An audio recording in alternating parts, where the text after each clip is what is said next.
board adopted procedures to the extent possible. A recording of this meeting is being made and will be available to the public at a later date. We apologize in advance for any unforeseeable difficulties and ask for your patience as we navigate these conditions. The time is now 6:18, and I'll call this regular board meeting to order. I will call the name of each board member who will acknowledge their presence by saying here. Mr. Erasmo Lopez. I'm here. Dr. Richard Rivera. I'm here. Mr. Patrick Kennedy. Here. Dr. Jaime Rodriguez. Mr. Andrew Gonzalez.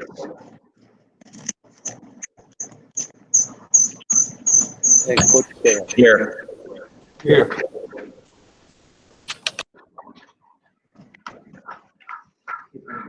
Opening prayer, Dr. Canales.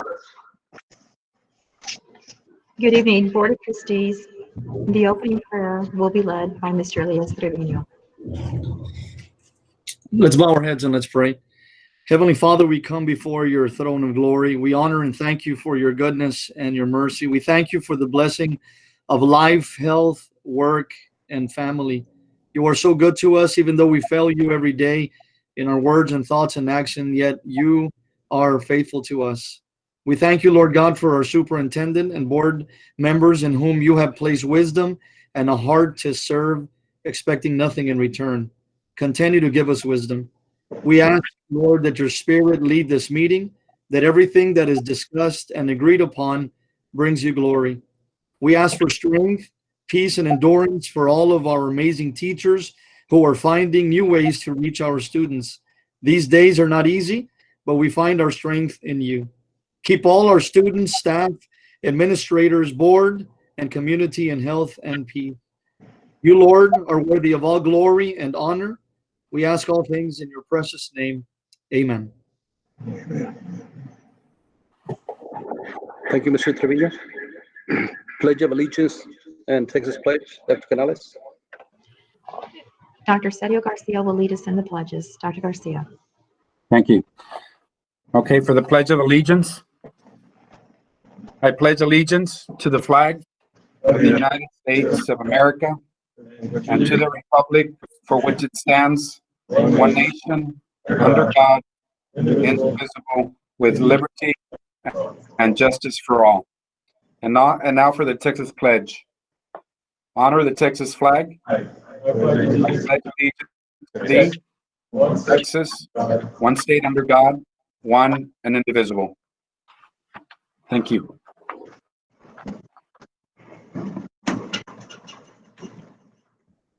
Thank you, Mr. Garcia. Item 5, awards and recognitions, Dr. Canales. Board of Trustees, we have a recognition for staff this evening. Mr. Robledo will lead us in that recognition. Mr. Robledo. Good afternoon, everyone. We would like to congratulate our business finance department. Tonight, we want to recognize the department which oversees our district finances. The Weslaco ISD Business Office has been recognized by the Financial Integrity Rating System of Texas, also known as FIRST, for the past 18 years. This year, the business office was recognized once again with a perfect score of 100 based on 15 FIRST indicators. We congratulate, and we do have a photo, Dr. Canales, so we can bring that up, a photo of the business office so we can recognize them. We want to congratulate Andres Sanchez, Assistant Superintendent of Business and Finance, and all the members of the business office for their diligence and careful management of our budget. So we'll bring up that photo, and wanted to let everybody know that this photo was taken before we started practicing social distancing, and there is our members of our staff, of our business staff. Congratulations once again. Thank you.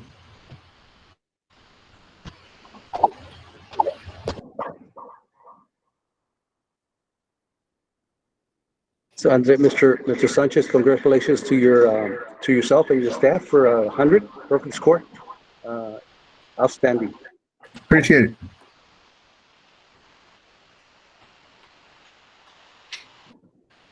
Is that the only awards and recognition we have tonight? That is the only one. So if anybody wants to say anything else, now would be the time.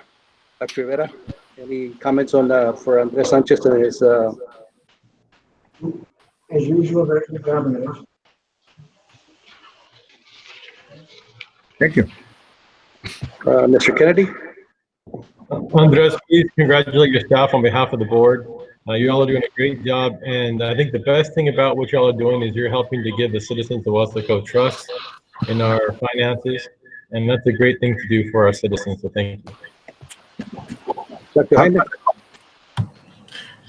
Yes, Mr. Sanchez and your team, congratulations. You've proven to do great things year after year, and thank you very much for all you do and your entire team. Thank you. Mr. Andrew Gonzalez?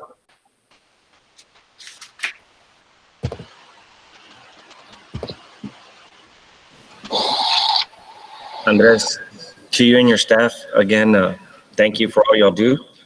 We appreciate the hard work that goes into it. And again, congratulations, and we appreciate you. Coach Guerrero? Make sure it has this. Can you hear me? Yes. Andres, licenciado. Jovenazo. You and the staff, outstanding. A very well-deserved honor, because I know, when I was here as an athletic coordinator and assistant athletic director, we worked well together. So I know the work that you guys do, and it's no surprise to me that you guys have shown just outstanding results every year. Again, congratulations on a great job and a great honor. You're very well deserved. We have a very hardworking staff. I really appreciate them, and thank you for the recognition. All right, congratulations, Andres, again, and good job to you and your staff. Item number 6, proclamation for National Payroll Week, September 7th through the 11th, 2020. Dr. Canales. Mr. Robledo, read us the proclamation, please. Whereas the American Payroll Association and its more than 20,000 members have launched a nationwide public awareness campaign that pays tribute to the nearly 150 million people who work in the United States and the payroll professionals who support the American system by paying wages, reporting worker earnings, and withholding federal employment taxes. And whereas payroll professionals in Weslaco ISD play a key role in maintaining the economic health of WISD, carrying out such a diverse task as paying into the unemployment insurance system, providing information for child support enforcement, and carrying out tax withholding and reporting and depositing. Now, therefore, be it resolved that Isidoro Nieto, Weslaco ISD School Board President, does hereby support and proclaim September 7th through September the 11th, 2020 as National Payroll Week. Thank you, Mr. Robledo. Continue with item 7, proclamation for Mr. Nieto, Mr. Robledo. if I may, you forgot me on the last item with Andres. My fault. Mr. Lopez, comment. No problem. I just want to also congratulate Andres. 8 years in a row of getting an A+ in your field of finance is extremely hard. And I know that your staff and yourself work very hard to keep us there. So on behalf of the board, we want to thank you for all you do for us, keeping us right, especially where it counts, and keeping our finances looking good. Thank you so much to you and your staff, Andres. Thank you, Mr. Lopez. Appreciate it. I apologize for skipping you, but I will not skip you anymore. No. I understand. I mean, it's a lot of stuff going on. We started the meeting a little rough, so we worked and we worked through it. Very good. Item All number right. 7, we'll continue. Proclamation for National Security Officer Appreciation Week, September 14th through the 18th, 2020. Dr. Canales. Mr. Robledo, please lead us to this one as well. Okay, so we had a proclamation for National Payroll Week. Now, I'd like to read a proclamation for our National Security Officer Appreciation Week. Whereas National Security Officer Appreciation Week will be celebrated in the Weslaco Independent School District during the week of September 14th through September 18th. And security officers are hardworking, highly trained individuals who are often our country's first responders. And these individuals deter crime, lead evacuations, work closely with local law enforcement, and are constantly vigilant in their efforts to keep us safe. Therefore, be it resolved that Isidoro Nieto, WISD Board President, does hereby support and proclaim September 14th through September 18th, 2020 as National Security Officer Appreciation Week. And of course, to all the security guards that normally would have been here, congratulations on National Security Officer Appreciation Week. Hopefully some of them are logging on, but they'll find out that on behalf of the board, we value their hard work and dedication to our district on Security Appreciation Week. Item number 8, public comments. We don't have any public comments today. Item 9, Superintendent's Report. Dr. Carvalho. Board Trustees, we do have a lengthy report as we get ready for transition. There are several topics. There's 4. It's a COVID-19 updates and the school start transition plan. There's the indoor air quality study. There's insurance, and then there's a special tribute. So I'm going to get started. Will somebody please notify me when the superintendent's report is showing? Is it working? So beginning with COVID-19, we've been looking at the cases since they were being reported at the state level. And you can see the reports here. The number of fatalities has increased across the state from August 10th to September 14th. The recoveries have increased and the active cases have decreased, which is good for our state. We also recently started looking at data from the county, and this data says that total all confirmed cases since the first case is close to, it's 29,446. About 150,000 people in our county have been tested. New cases reported were 111. Total active cases in the county is 2,060. Total individuals released is close to 26,000. Total deaths in our county are 1,409, and the 7-day average is 110.6, which has gone down from what we saw earlier in the summer. I'd like to also note that we're starting to look at cases. We've been looking at cases through our city. Mr. De La Rosa meets regularly with the chief of police and the chief of our fire department. We all met last week, and this is just what's the statistics as of today by our Weslaco Police Department. We have 1 active case female in our city and 1 active case male in our city right now. The data is as good as what's inputted and what we get from the county. So right now, today, September 14, 2020, 2 active cases were reported. Our police department for the city of Weslaco also takes a look at cases overall. With the mean age of individuals with cases in our city was about 39 years old. I guess almost 39 and a half years old. The median age, the one in the middle, was 38. The mode was 29. The max age was 104. We had someone in our city with 104, who was 104, who did have COVID. And the deceased totals, the mean age for people from our city who passed away due to COVID-19 is at 65.43. The minimum age was 30. The max age was 104. The most frequent mode age is at 70, and the median is at 69.50. So this is historical data for our city. We are looking at this, and we will continue to collaborate with our city to look at this data and analyze this data. So this is just the COVID-19 context. So Mrs. Kaufman, also shared that there are 2 active cases in the city of Weslaco that the Hidalgo County Health and Human Services has reported. She constantly reminds us, like all of us, we remind each other.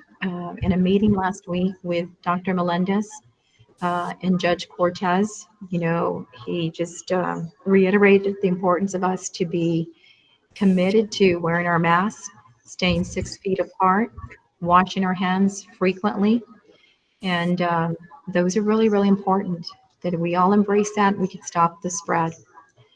Mrs. Kaufman has trained staff on COVID-19. Our school nurses are providing the trainings to staff members, and staff members are encouraged to please ask questions during the trainings.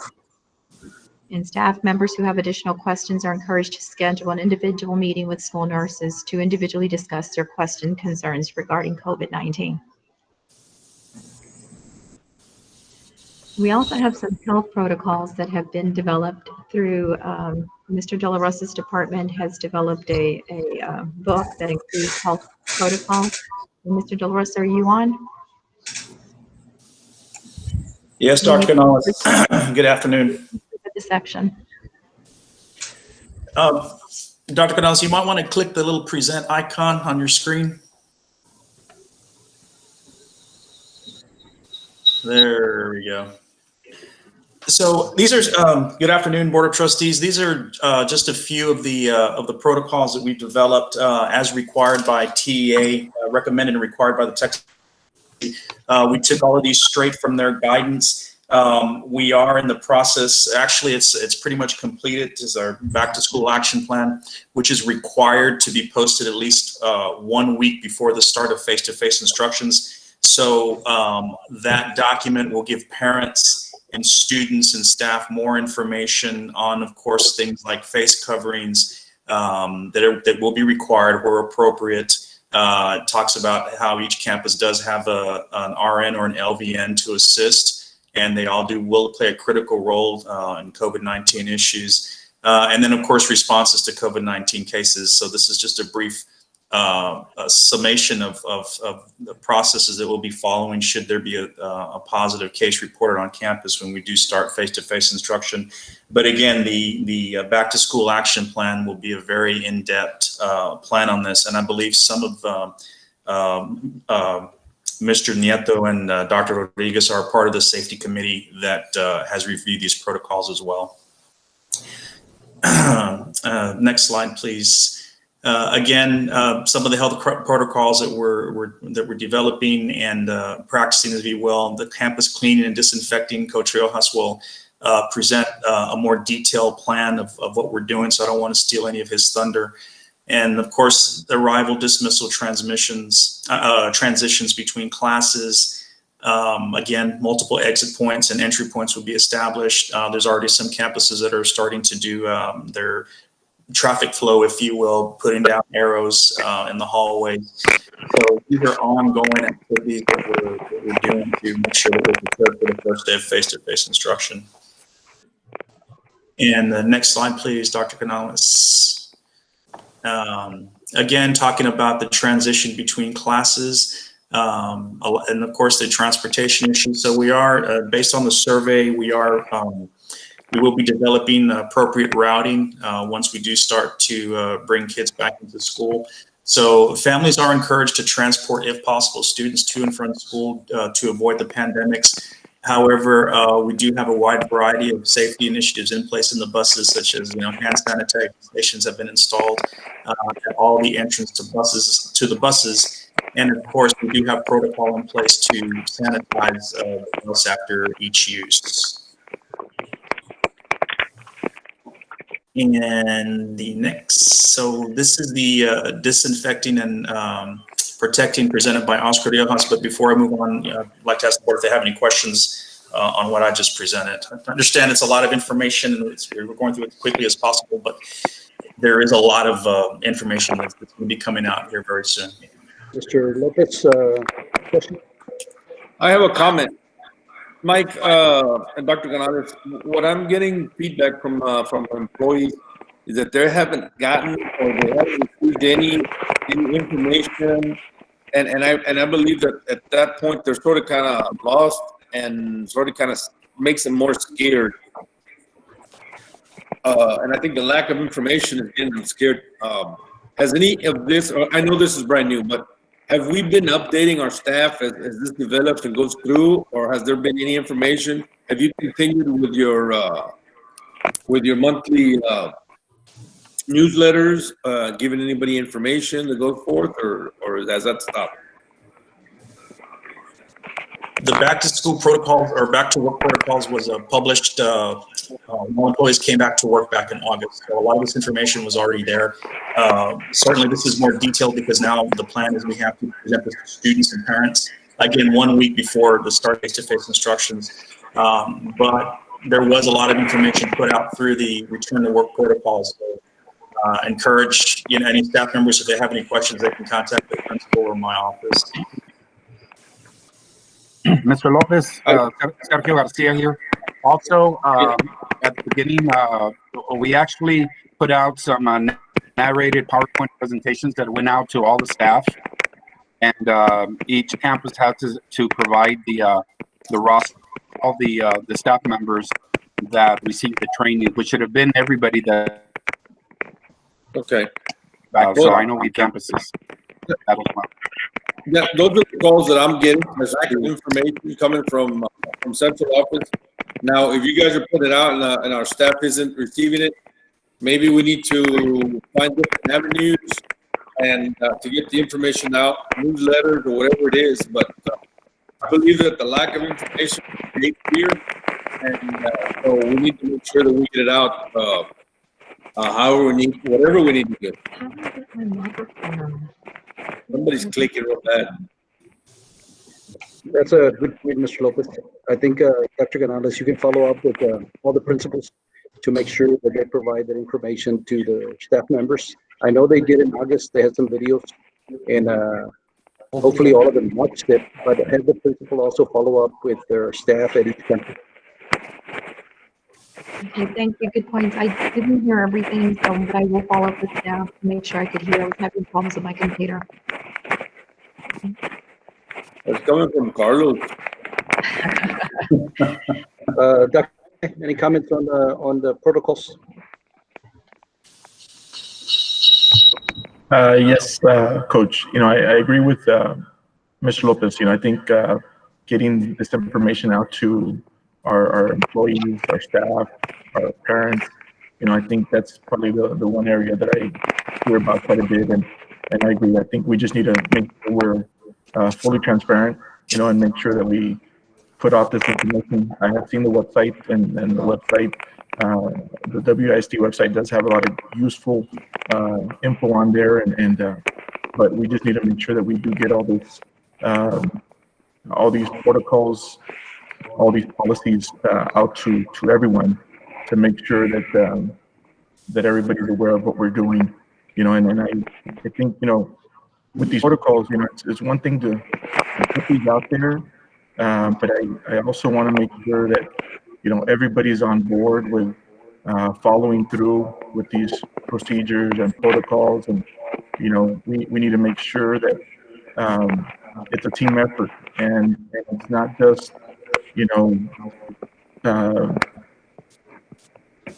custodians, disinfecting. It's everybody, doing their part, cleaning their areas, staff, teachers. It's going to be a full effort by everyone to make sure that we keep our schools safe and properly disinfected. But thank you for. Thank you, Dr. Jaime. Mr. Kennedy? Yes, I appreciate the information.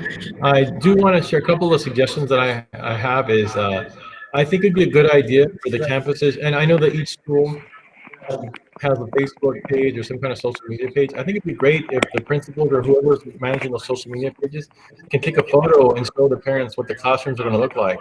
I understand that some classrooms have the desks separated, or they have some kind of plastic protector. And I think it may be reassuring for parents to see what their children are going to walk into, especially young children who are going to be going to the classroom for the first time, to kind of get a heads up on that. The second thing is, I would like staff just to make sure that we're crossing our T's and dotting our I's. For example, make sure that we have proper procedures in place for fire drills.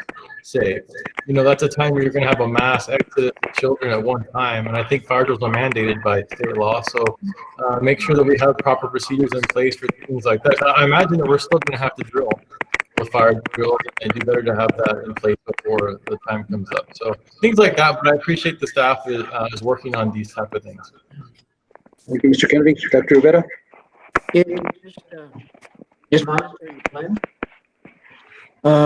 Make sure that the most important one is we have a very valuable cargo in our boys and girls and our staff.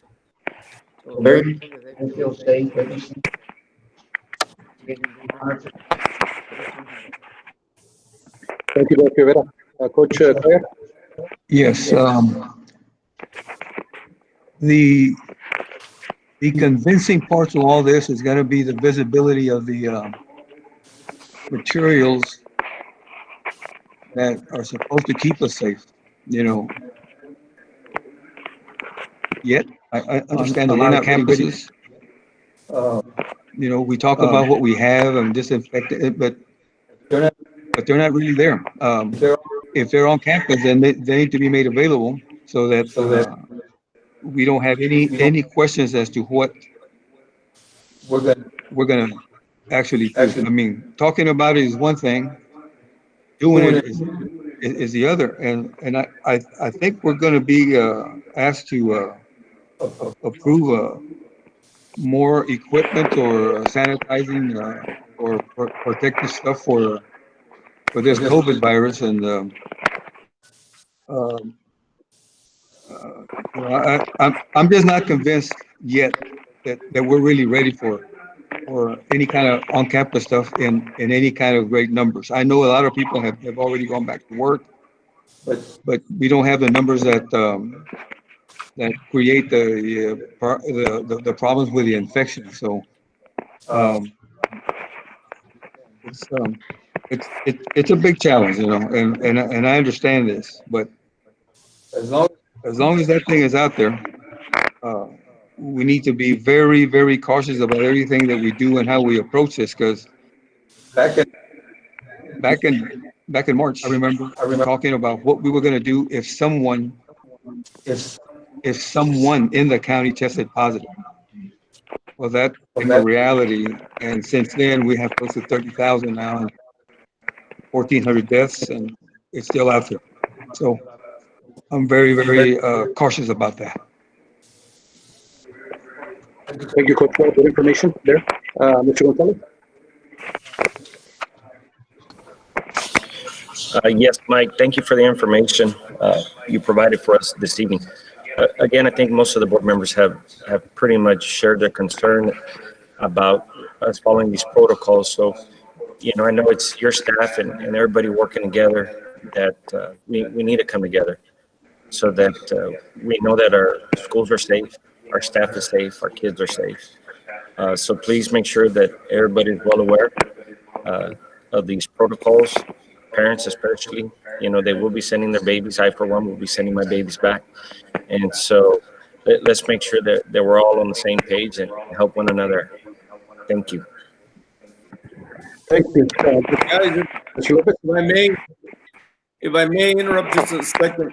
I was having all kinds of trouble trying to keep us in line, and well, okay, we're starting to mute out. Remember to mute out but everybody did already. All right, Dr. Canales, or continue. All right, let me go in present mode. In disinfecting and protecting, Mr. Oscar Riojas will lead us to the second section. A lot of training has happened with our custodians, and Mr. Riojas will share more about what we're doing. I think the easy way, one of the principals reminded me, I kept on saying cleaning, the principal said, Dr. Canales, it's not just cleaning, we've moved from cleaning to disinfecting and protecting. So this is what this slide's about. Mr. Riojas. Yes, thank you, Dr. Canales. Good afternoon, Mr. Nieto, Board President and Trustees. So what we've been concentrating on very, very much this last couple of months has been on the whole how important our custodial department is. They've always been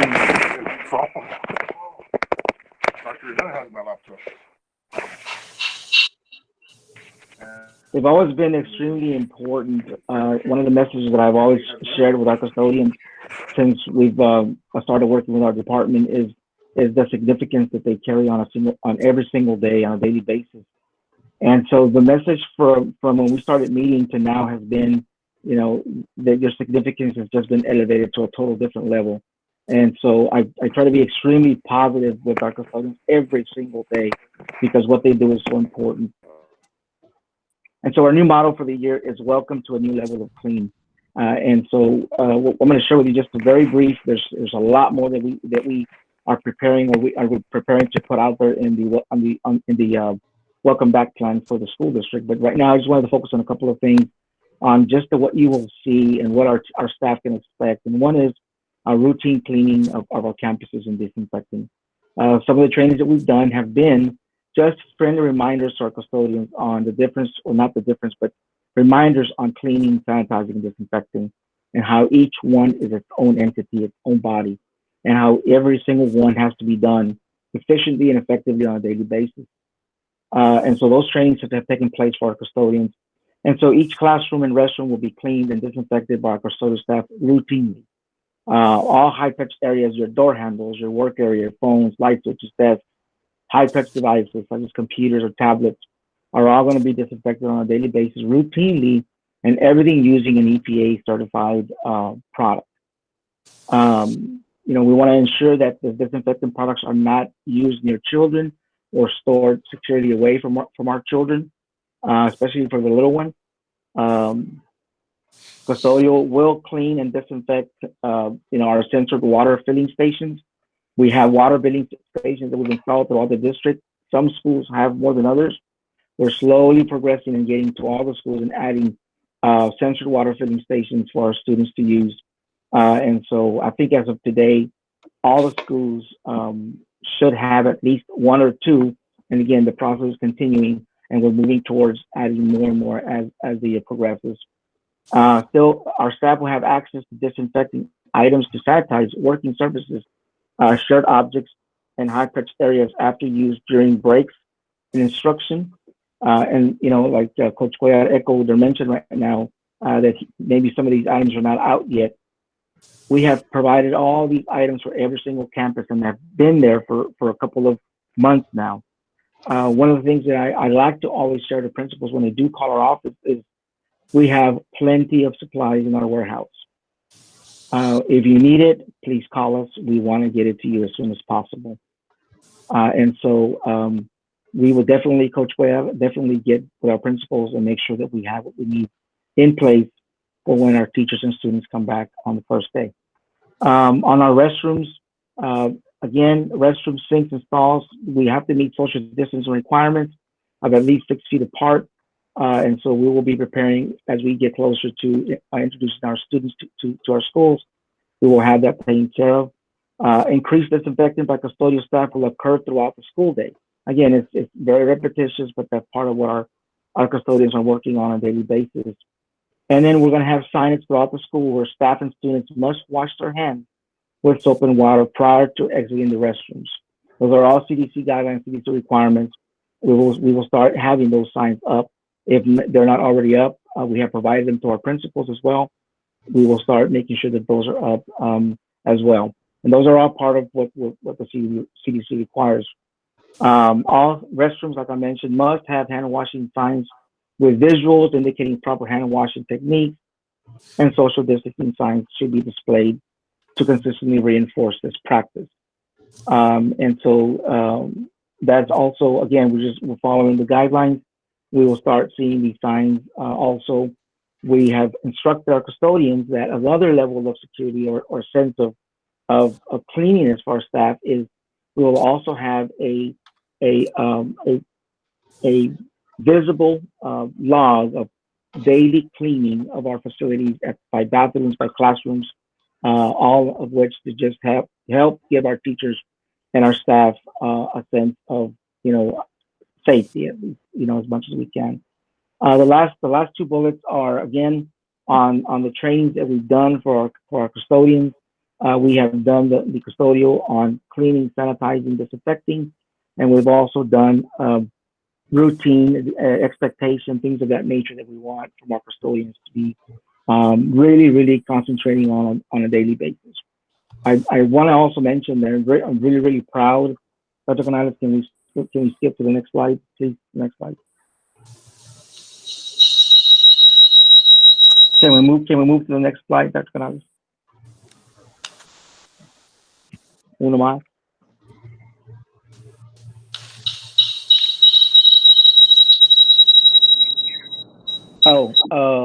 There. Okay, there you go.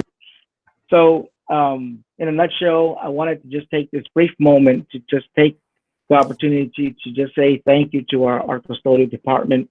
They have been at the forefront since March, I'm sorry, since this pandemic hit, and we've been working hard towards our bringing back our students and our staff. And I just can't say enough about our custodians and how hard they've worked. And so I learned a long time ago from Dr. Rivera that life is about challenges and it's about competition. And so Dr. Canales sent this to me from someone where she was, and I thought, man, what a great idea. And so I took this, Rocky Balboa, we've trained for this. And so I want to plaster these posters all over our schools, just to promote and just to say thank you to our custodians for all the hard work that they've done as we prepare and we work towards bringing students and staff back to our schools. And so we took Rocky Balboa, saying, I wanted Dr. Canales to play the Rocky Balboa music in the background, but she wouldn't do it. So, but it's just a quick thank you to our custodians for their hard work, and Dr. Canales and board. I can tell you this, that we're going to continue to work, and we're going to make sure as best we can that our facilities are ready and cleaned, and so our students and staff feel safe. Thank you. Thank you, Oscar. Dr. Jaime? Yes, Oscar. I trust in you and your team, and I know you guys will pull through. But like I said earlier, it's not just a custodial staff effort. It's a team effort. So we need to all put in the time to disinfect our area, clean our area. We can't wait for somebody to do it for us. I think it's just going to make us safer if we all pitch in and take care of our disinfecting in our immediate areas there. Thank you. Thank you for everything. Thank you, Dr. Mr. Gonzalez, Andrew?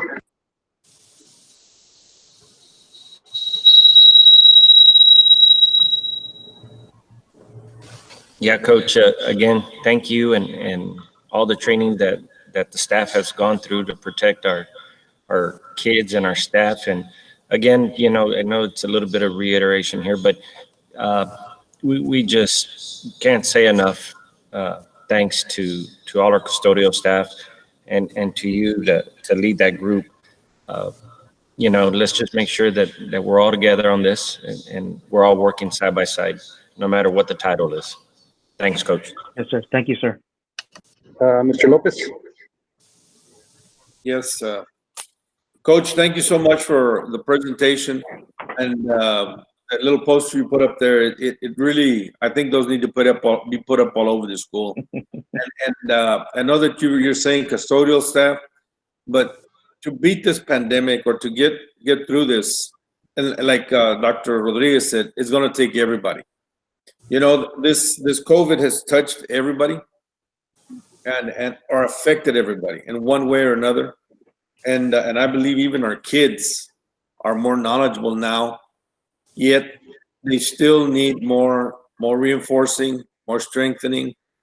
And who better than our teachers, to teach them and to get them to know what is not safe and what is okay, what is safe, to keep them safe and keep everybody safe. It's going to take all hands on board, everybody to do their part. We have to do our part by providing the PPE. We have to do our part by making our buildings safe. We have to do our part by allowing our staff to educate on the safety of COVID, and keeping them to that challenge. So it's going to take everybody, and this is a good start, Coach, and I really like that little poster you put up there, and I think our staff will like that. And again, like I said, the lack of information is hurting us, and this is good information going out, and we need to get this information, more information. You've trained your custodial staff to take care of the buildings. You know, we need to make our staff feel safer in our buildings than they feel at home. And that's what our job to do. And thank you so much for doing this. Yes, sir. Mr. Kennedy, any comments? I think now more than ever, the custodial staff is extremely important. They've always been important in helping our campuses run effectively, but now our lives are in their hands. So you're doing a good job in leading the custodians, and please express our gratitude to them. One thing I was thinking about when you're giving your presentation is maybe some tweaks with the teaching staff. I know when I was a teacher, I'm sure they're still doing this, bathroom passes. So usually one bathroom pass that a teacher will give to a student and take it to the bathroom. And I'm thinking now that that's probably something that germs can really get on. They've always been, I'm sure, but now something like, you know, tweaks to policy like that, maybe doing individual passes may be something that we can utilize in the future. Just little things like that that can add on to what y'all are doing, but otherwise, good job.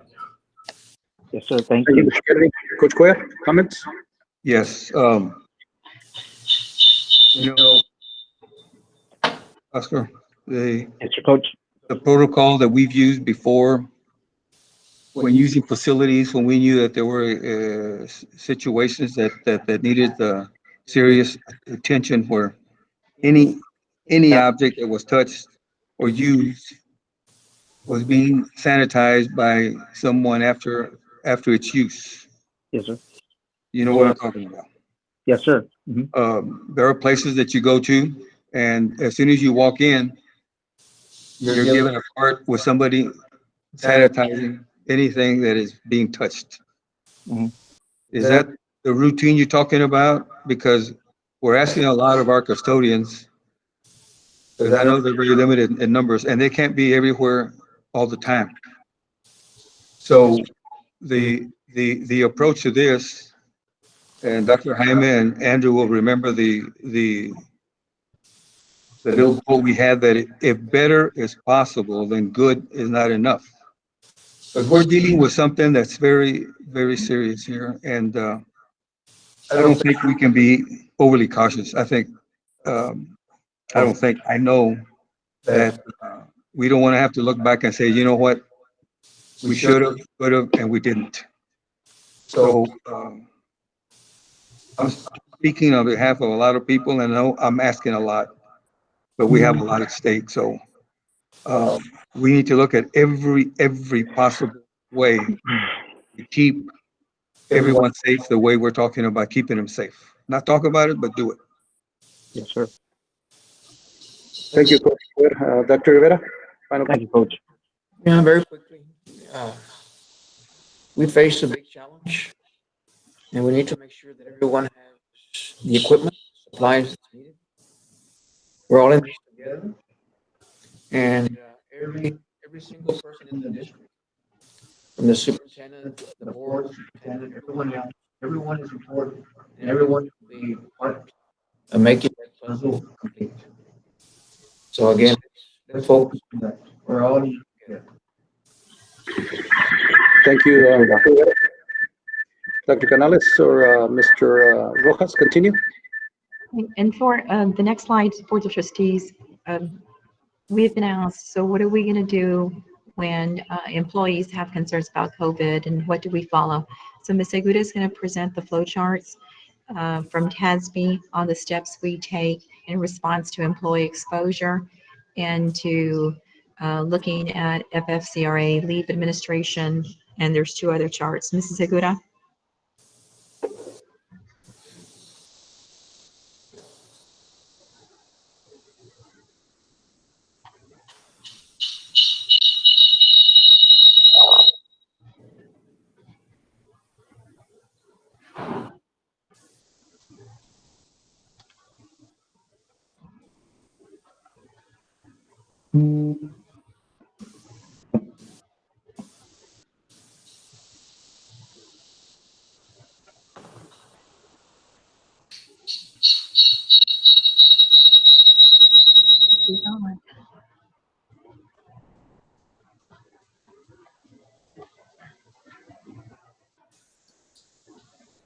Ms. Segura, we can't hear you.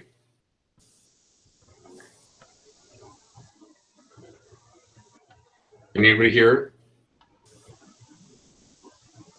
No, right?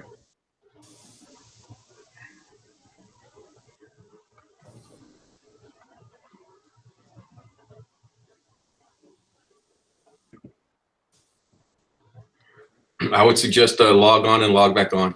Log off and log back on. I can't see her. Ms. Segura's having difficulty, so she's gonna log off and log on. Let's be patient for a couple of minutes.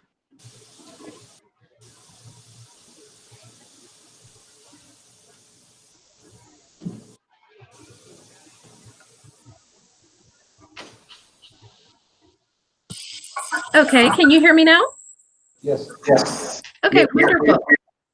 Okay, well, let me go ahead and start again. I don't know how much you were able to hear. So once again, good evening, Dr. Canales and members of the board.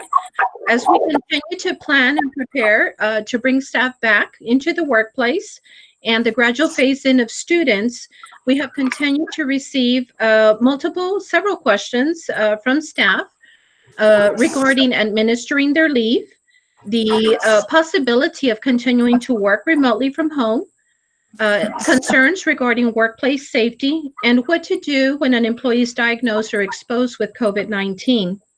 As Dr. Canales mentioned, the next two slides, I'm going to briefly summarize information that has been provided to districts by TASB. And so what you see here is basically TASB's COVID-19 response guidance and recommendations for each of these situations due to COVID. The very first flow chart that you can see there is the response to employee exposure to COVID. And so basically all of these flow charts clearly outline both the employee and the district's obligations when there is a notification that has been received of an exposure to COVID-19. Well, we ask employees to directly communicate these situations with their direct supervisors, their principals.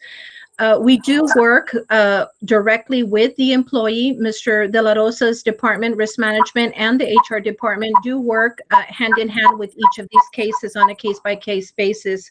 So we do work very close with the employees until it is deemed safe that they can return back to the workplace. The second chart that you see there is the FFCRA leave administration chart.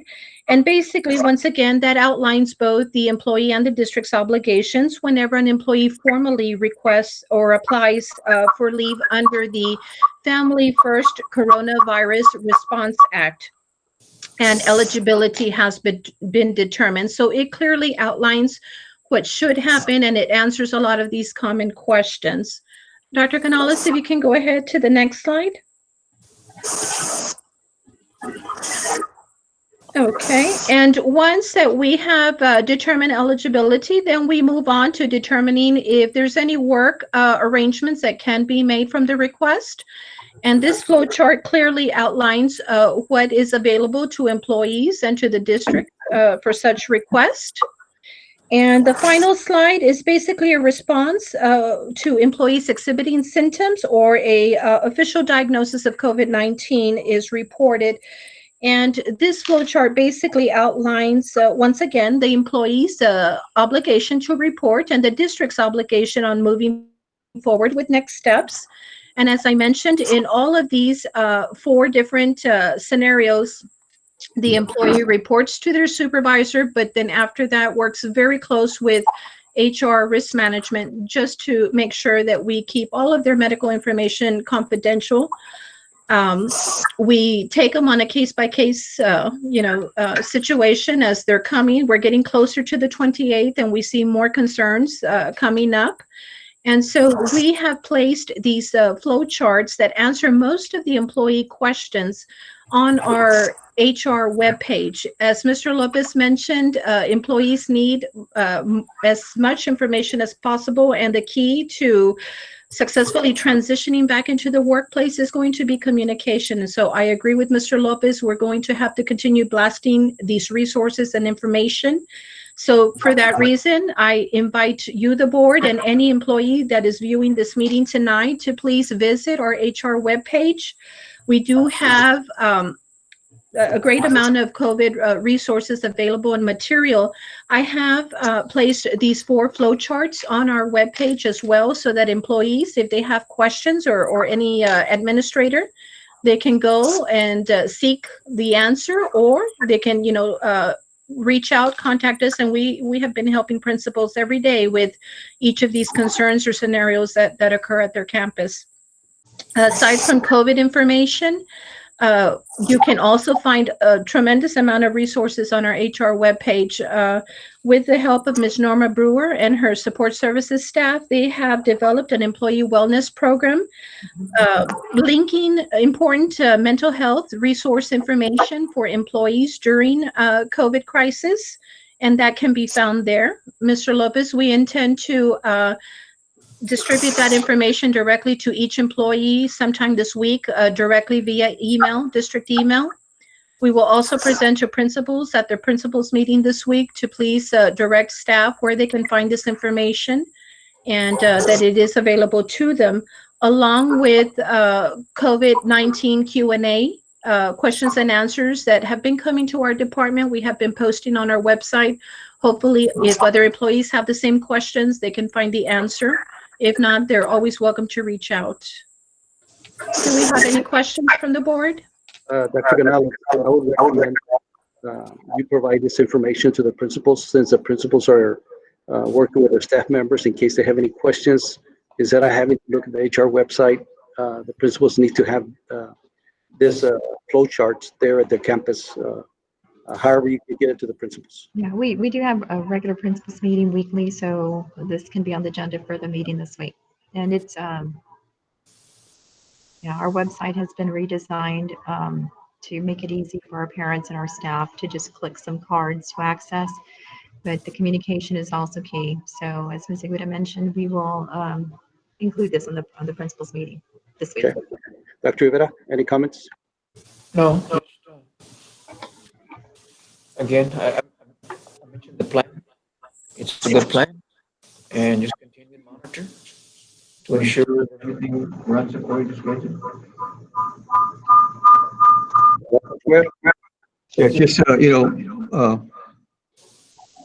keep it uniform, have the exact same information to everyone, so that they see what has been put in the plan, and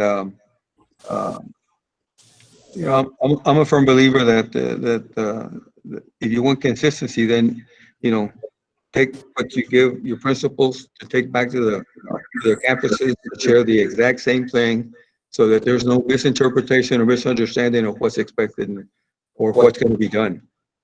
I don't know, I'm sure you're doing it, but I'll just say it to follow up with how I'd like to see it done. Thank you, Coach. Mr. Gonzalez. Ms. Iguita, thank you again for the information, but I think Coach Guayet is correct. Just make sure that everything is uniform, so that when our principals do go back and have these charts, that everybody's on the same page, and our teachers are that they understand exactly from top to bottom exactly what y'all are doing. And again, we appreciate the information. Thank you. Thank you. Mr. Lopez, any comments? Yeah, I just have one. Ms. Segura, thank you very much for this information. And as you stated, I believe you said it's brand new. So, and then it'll probably change before too long. So, again, just blow it out, get it out to the schools, to all our employees. I hope it's a little bit bigger, because I wish I could read this one I'm looking at right now, but I can't see it. And it's not Dr. Rodriguez's fault by no means. So the print is too small. But I understand that this is what's going to be presented to our students. And if you can get us a copy to the board, that way we can read it or email it to us. Definitely. We'll include it in your Friday update. It looks good, but we need to keep it coming. We need to, our staff, they need the information so that they can feel safe and secure, and know that we're doing everything and staying on top of things to get all of us through this COVID. Thank you. Thank you, Mr. Lopez. Dr. Jaime? Don't blame it on me, Mr. Lopez. No, Ms. Segura, you know, I pulled up our website, WISD website, while you were presenting, and there's a lot of information on there, you know, and I think we just need to make sure we direct our employees and our parents to that website, because a lot of the questions, like you said, are answered there, and it's impressive, you know, the information that's on there. So great job. Great job. Thank you. Thank you so much. And that's what I love about this TASB guidance, that it's fair and consistent for all staff. It's easy to follow, and it should have the same outcome if you follow it.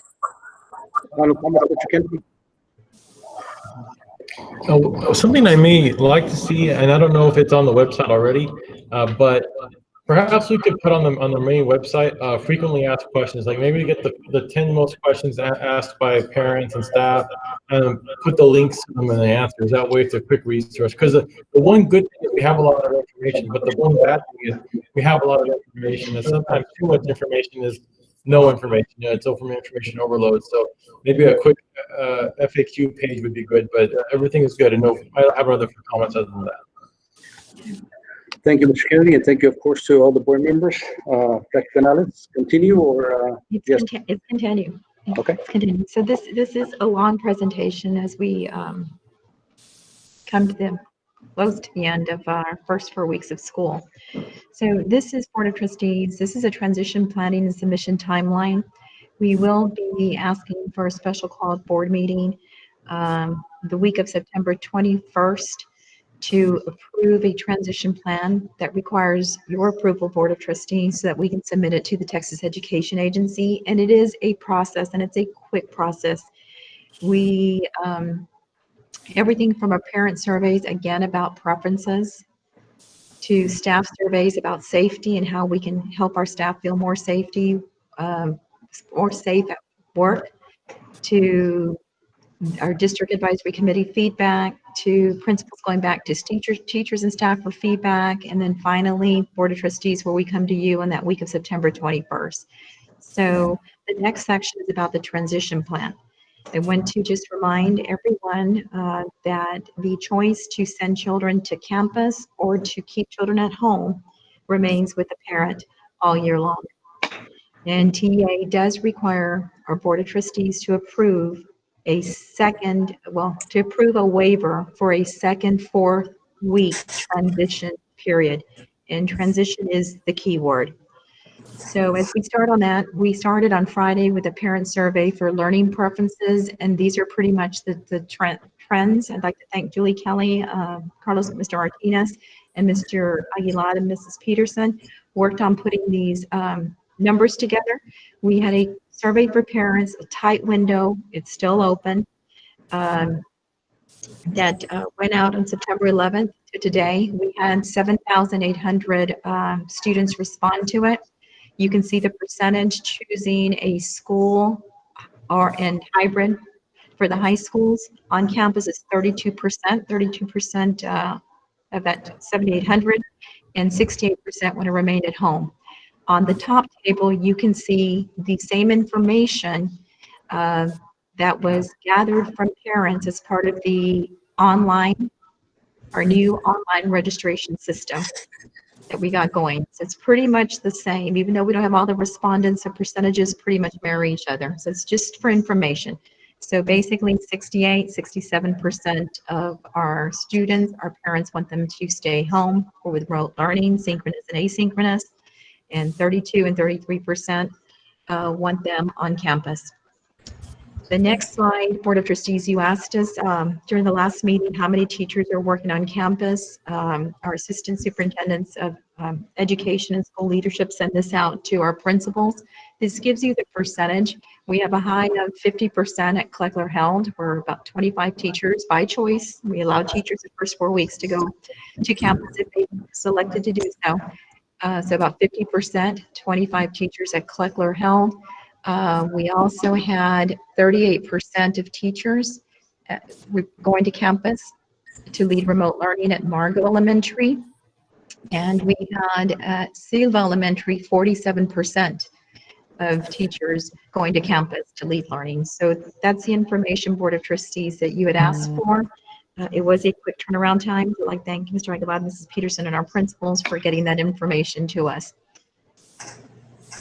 In addition to that, we did also have a teacher paraprofessional survey on health and safety for reopening schools. As you recall, we did have one for our counselors, nurses, librarians about a week and a half ago, I believe, in a previous survey. So it was more or less the same questions. We had a total of 1,078 responses. From our 819 of those were teachers, 259 were paraprofessionals. So we asked questions like, what are your top 3 concerns about the reopening and back on campus? The highest one was exposing their family members to the virus. The next one was contacting the virus, and the next highest one was, it looks like preventing students and or other staffs from getting the virus.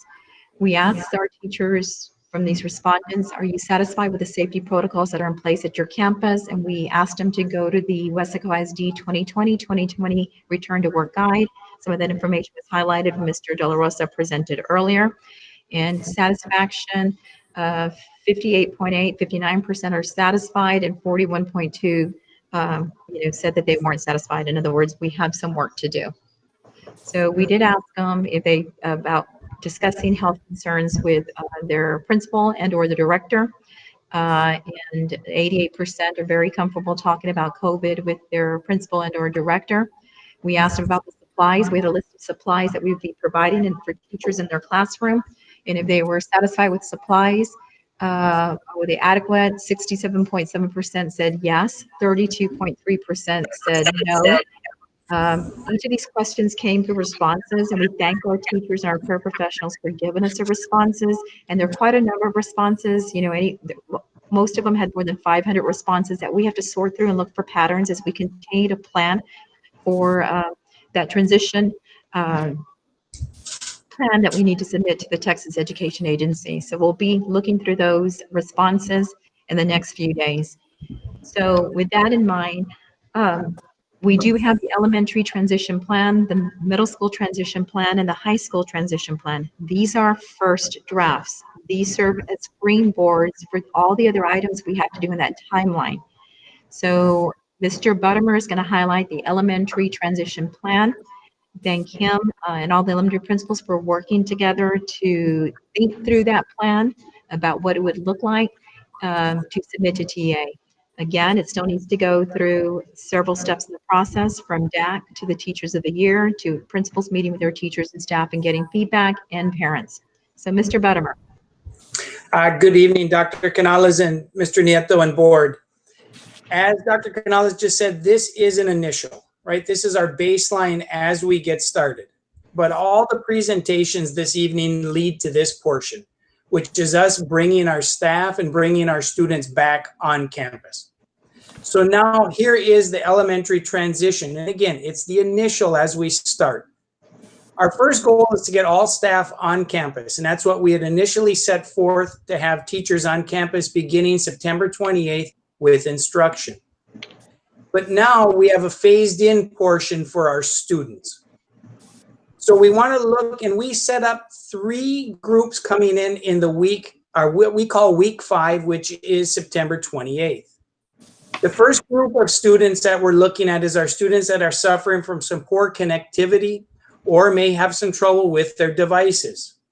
Rationale is simple. If we can get those students engaged, we improve their education, and that's what our goal is. That's what we do. In addition to that, on that same week, we're looking at bringing in our students that are in our special education self-contained units. Again, this is going to be based on survey numbers. We want to make sure if numbers are high, we bring students in a safe manner. Rationale, again, is very simple. Reintroduce the students to the classroom in a safe manner. It makes sure with those boys and girls on campus, it enhances our ability to safely meet their IEPs. Third groups that we want to bring in now are pre-K and kinder students that week.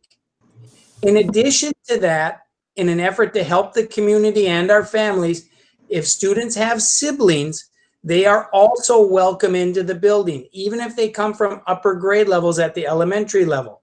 That's why it's important we ask to get all staff back in the building that week. And again, increased student engagement and additional staff are going to be there to help transition our youngest students into the building. From there, we move on to the next slide. Thank you. All right, so we'll welcome in on the what we call week 6, or it's October the 5th. First and second grade students, and again, siblings are welcome if they have upper grade level siblings. This group is very important to us because we know we've got to start to mitigate that COVID gap. We need to start building reading levels, and I can tell you our teachers have done an outstanding job in the first 2 weeks plus, but nothing takes place of having students and teachers working together. From there, it all goes down to survey results starting October 13th. If we have manageable numbers in grades 3, 4, and 5, we bring in those 3 grade levels simultaneously. If we have large numbers at the elementary level, then we may have to move those grade levels and separate them some. But again, the idea is to increase engagement and start to lessen that COVID gap. Any questions? And Mr. Buttermer, and I'm assuming that these are the ones that have selected face-to-face, correct? That is correct. Yes, if I didn't make that clear, our students and parents have that option, again, for the phased in and throughout the entire school year. I like the idea where if a sibling is at an upper level for them to come in. That's very important at this time anyway. Okay, Coach Cuellar, comments on this for elementary?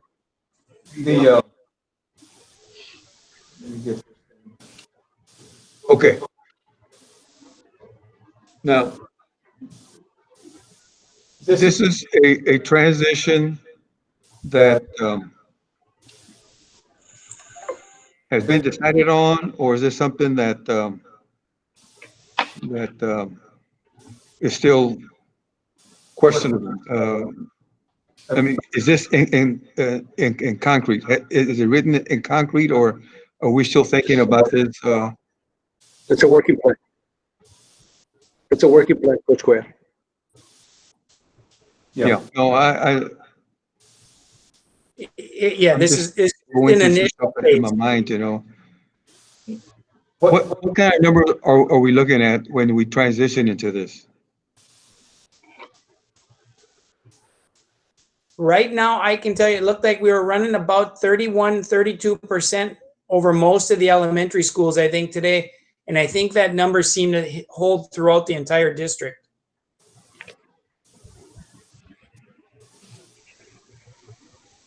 And the original survey in different elementary schools, some of them selected face-to-face.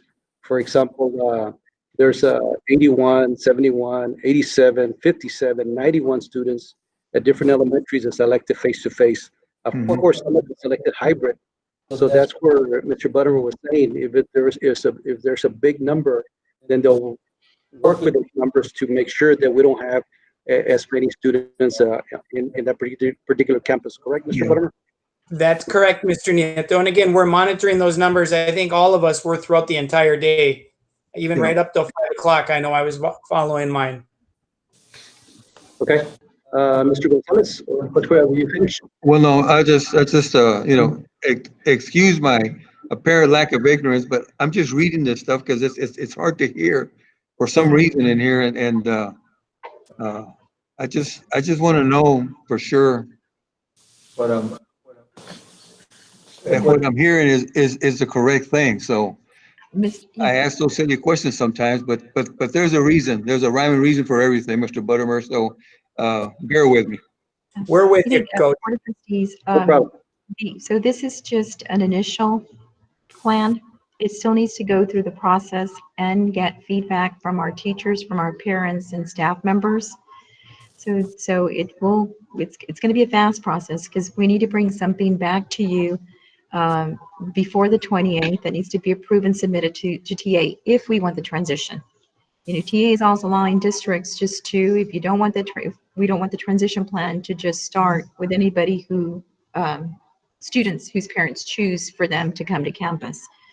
So it will go through several layers of feedback before it's finalized. It's a springboard to get started. And then the other question about the number of students we're talking about, I know Mr. Aguilar has the data available and can give you an example from 1 or 2 elementaries about how many students we're talking about, what that 32% means. So if you'd like to hear that, Mr. Aguilar can provide like 1 or 2 or 3 examples so that we'll know about the numbers, because it's not all students, it's only that 32% of parents who've indicated that their children will be coming to school once we offer in-person instruction. Thank you, Dr. Canales. Mr. Gonzalez, any comments since you have students that will be attending elementary? Yes, sir. Mr. Buttermer, thank you. Appreciate the work that y'all have done. I do like the fact that part of your pre-K and kinder is to allow siblings. I would use myself as that example. I have 1 in kinder, 1 in 5th, and 1 in 8th. So I know we still need to iron out some of the issues, and it's going to go through the phases like Dr. Canales said, but this is a good start. And again, thank you. And for all the information that we heard earlier about the safety, again, Dr. Canales, to you and your staff, thank you very much for all y'all's hard work. Mr. Gonzalez, if I can add, it's not, it was a team. It was the elementary principals as a team developing this. Very good. Mr. Lopez, comments? Yes, I have, it's a comment which it just popped into my head as a concern. We all know, or teachers more than anybody know that when you bring kids together, students together, and it is going to be flu season and cold season and all that stuff, that it could be mistaken for COVID, a simple cold, and there's going to be a scare, a run, just everybody's going to be on edge. So my comment is, Dr. Canales, and I think you and I talked about it a little bit, about trying to get the information as to what sites in Weslaco provide a quick response test where you get the results back within the hour, 2 hours. In my business, I've had several people that go get tested, and there's some people that get their test, such as I got my results back in 2 hours. But then there's others that they have to wait 6 days. And in those 6 days, child and parents and the word spreading all over town, or it's going to be very damaging, and it's going to be very scary to parents and to kids and to teachers and to everybody. So we need to develop, or we need to come up with that information of the sites in Weslaco that provide quick response on the testing. Because if it's just a cold, they'll know it's just a cold. Okay, well, there's nothing horrible to worry about. And because I know that come the start of the year, as soon as you get those kids together, you got different viruses floating around, and they're going to get little colds and runny noses and everything, and coughs, and inevitably it's going to get misconstrued for COVID, and it might not be, so. That information, again, very important to get that information to our teachers, to our students, to the city of Weslaco, really. What places provide quick turnaround on the test results for COVID? Thank you, Mr. Lopez, for the important information. Dr. Rivera, any comments? Very quickly, just it's a good plan, and one comment, just make adjustments as needed. It's a working plan, and I'm sure that the first day, second day, first week, you can make modifications to the plan as needed. But again, it looks like a good plan. Good job to all of you. Thank you, Dr. Rivera. Dr. Jaime? Yes, Mr. Buttermer, Dr. Canales, thank you for all the information. And like Dr. Rivera said, and some of the board members, it's a good plan. And I'm sure we will make adjustments between now and the time it's implemented, and even after it starts. But thank you for putting a lot of thought to it and work into it. Now, one question that I had, Dr. Canales, just for information purposes, TEA at the moment is not allowing us to do 100% virtual after the 4 weeks of the initial 4 weeks. Is that correct?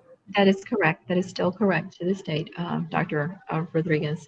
And the funding from TA is contingent upon parent choice for the 5th week of school, which is September the 28th. Okay. Thank you. Final thoughts, Mr. Kennedy? Mr. Buttermore, I had a question, and it's a question that I've been asked from several parents in the community is, once we begin on-campus instruction, let me give you the scenario. Say that there's a child right now who's doing virtual learning with an elementary teacher, and they're once we have the back-to-school transition plan, are they going to keep the same teacher? I think a lot of that will go based on survey results and numbers. But I think most of the elementary schools' initial plan was to have the students stay with their same teacher that they started developing a relationship with back on the 31st of August till this day.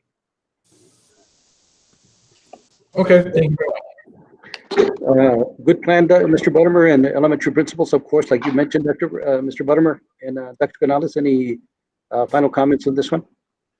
No final comments. The same process. We can move to the middle school. The middle schools will be going through the same process in terms of feedback, and presenting for the middle schools, I believe, is Mr. Enrique Canales. Thank you. Good evening, Dr. Canales, Mr. Nieto, Board President, and members of the board. I'll be presenting for you a tentative baseline transition. Again, this is tentative plan that has been put together in collaboration with all of the middle school principals. This plan is in the process of collecting, again, feedback from staff and parents. It does ask that all teachers report to campus starting September the 28th. First week of transition, all students with no or a poor internet connectivity will be coming in. Again, face-to-face instruction. Can you go back to the previous slide, ma'am? I'm sorry. Yes, sir. Thank you. Sorry. Again, due to the fact again that we're looking at students that are having difficulties with connectivity, we're looking at face-to-face instruction is just a better way than any type of asynchronous learning or any type of package. So those are the ones, group of kids that we're focusing first. Of course, these are the students that are having issues with poor internet connectivity. And also, we would like to, since we're also looking at students that does have learning disabilities and have 504 plans, we wanted those also bring those in so we can provide better support, again, provide better support services to those students that have learning disabilities and that they're in 504 plans. And again, students can be from all grade levels, different subgroups. Again, we do have students that might be taking an Algebra 1 class that might have poor connectivity, as well as a student that's coming in, an incoming 6th grader with poor connectivity class.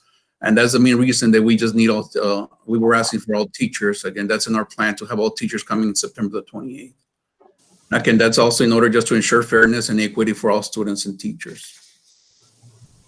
One thing that we talked about, board members, is the board to stagger staff. Again, one of the difficulties, it will be difficult for us to justify, of course, who comes in and who remains teaching remotely.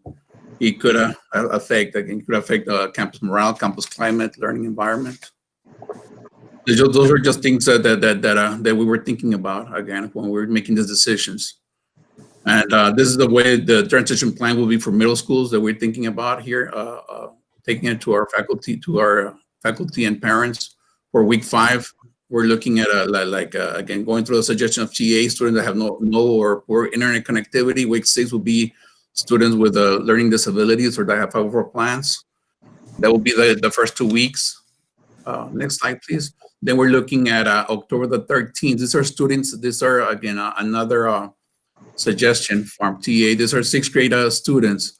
And the rationale is because they'll be needing that additional support with a transition, whether they're coming from elementary to middle school. So, and after that, us principals decided we had a coming in on toward the 19th, 8th grade students. And the reasoning is because it gives them that additional week of preparation, since we all know that those who take the 4 major test assessment, which is math, reading, science, and social studies. And of course, finally, week 9, which is October the 26th, we will be asking all students again, as we all remember, we do have students who have the option to come in, and parents who have the option to send them in at that time. At that point, we'll be receiving them. And all of us, again, all of this is based on the data, survey data that has been collected, and everything is stating by what numbers have been presenting. We're looking at a pre-registration numbers for middle schools. We're looking at 33%, again, students showing up on campus. So if we were to follow this transitions, again, we would be looking at that. We would have good numbers on campus. And that goes hand in hand with the parent survey that was just sent out. Again, I do only have information from Central, but we're in the same page here where 35% are parents that do want to send kids on campus. So with that face-to-face instruction. So again, that's the plan that we have. Again, that we have set for middle schools, and we're still, again, this is just a plan that's in the works. So are there any questions at this? I really like right now what Mr. Buttermer did present about siblings. So that might be something that I might go back and talk to our principals so we can add that. I really thought that would be a good also to have it in our transition plan for middle schools.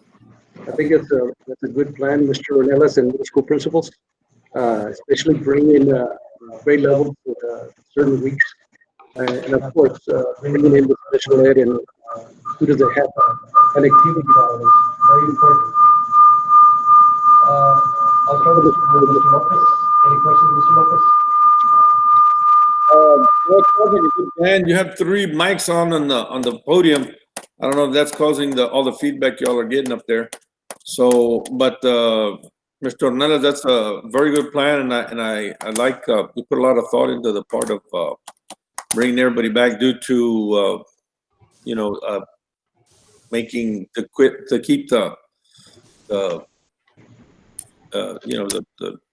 teachers from seeing favoritism and all that stuff. So thank you, sir.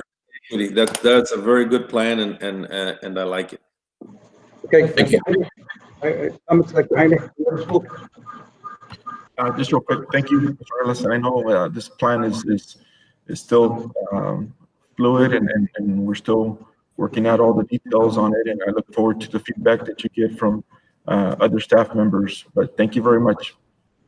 Mr. Kennedy? Thank you. No questions. Mr. Gonzalez, since you have a student. Mr. Ornelas, thank you for the information. I think it really is a good plan, and looking at what the elementary principals came up with, and you're realizing that too can help you there at the middle school levels.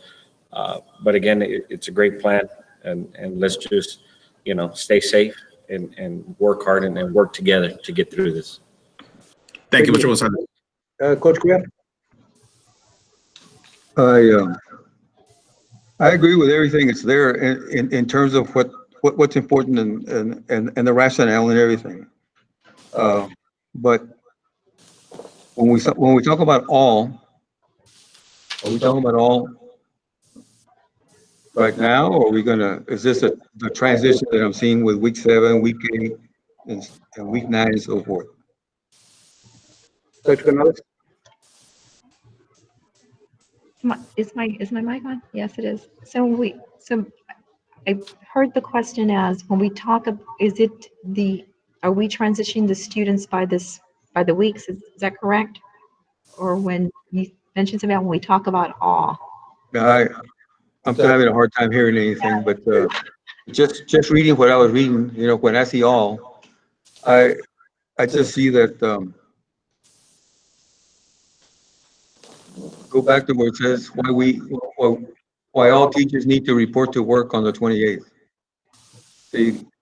My concern is that I don't question anything about this. it's true, face to face. But why did we get away from it to begin with? Because of COVID-19.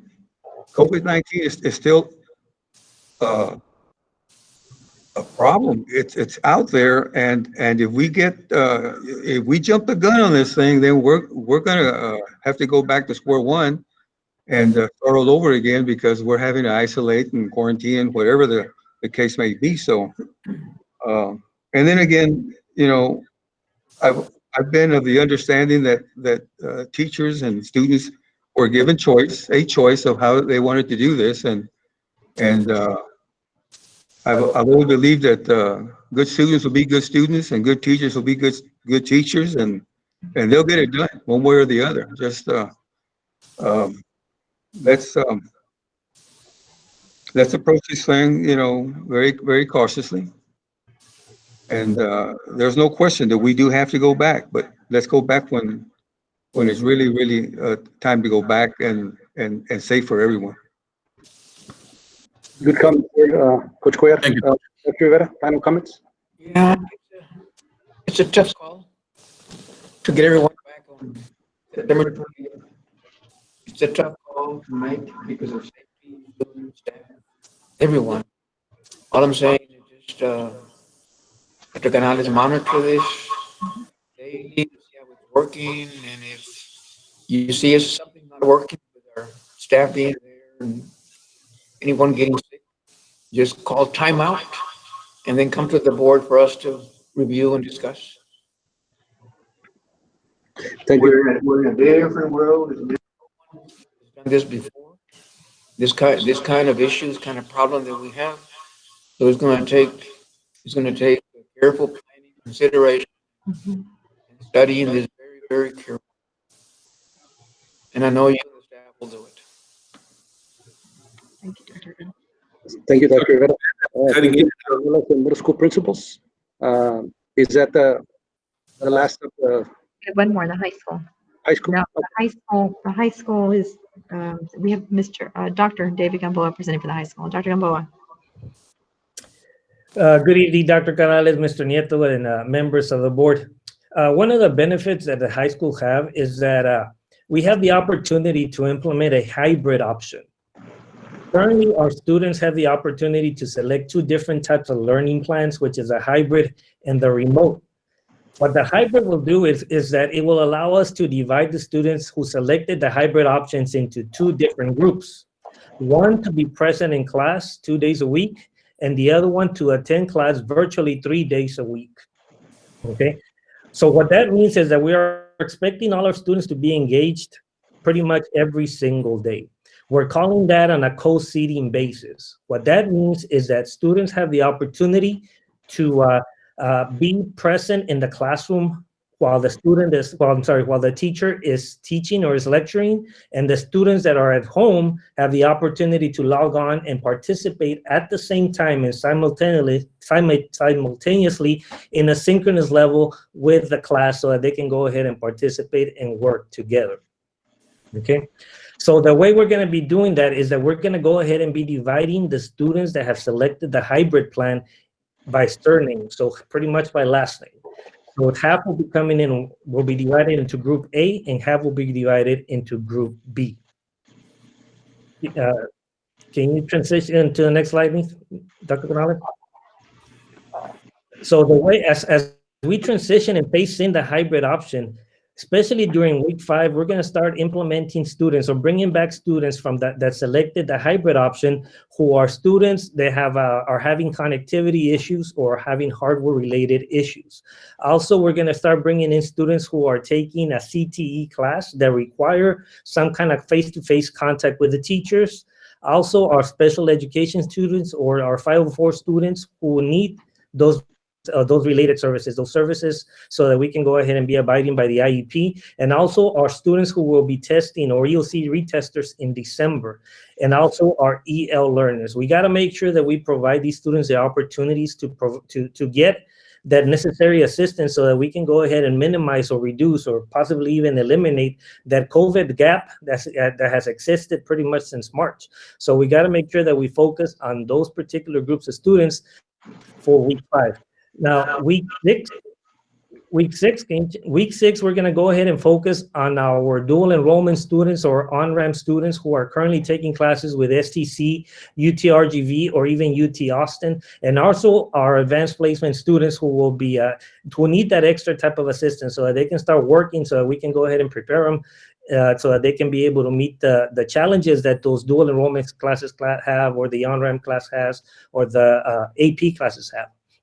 And finally, during week 7, we're going to go ahead and transition and complete the freshman and the sophomore students that are still out, that have selected the hybrid option. And also during week 8, just finalize the last juniors and seniors who selected the hybrid option, so that we can go ahead and fully implement and phase in this particular situation, the hybrid option that the students selected while they were, especially right now during the survey that we currently have in place.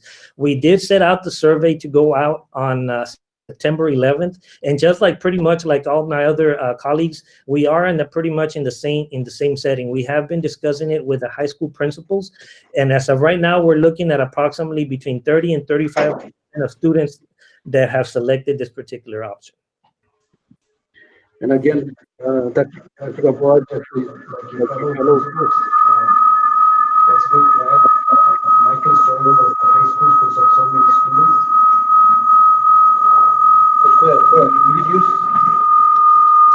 Okay, let's see. Here we go. No, Mute it for a minute. Will you mute it? Okay, there you go. So that's a good plan, Dr. Gamboa. My concern was because of so many students, but using the hybrid method model will help us, especially high school. There's just so many staff members. We have about 150 staff members, 135. Plus students that will be there, plus office staff. You're talking about a good 500. So we have to follow all the guidelines that the board members were mentioning before to make sure that, of course, everybody's safe and they follow the guidelines so we can prevent the COVID-19. Okay, Coach Cuellar, I'm going to start with you. Any comments on that?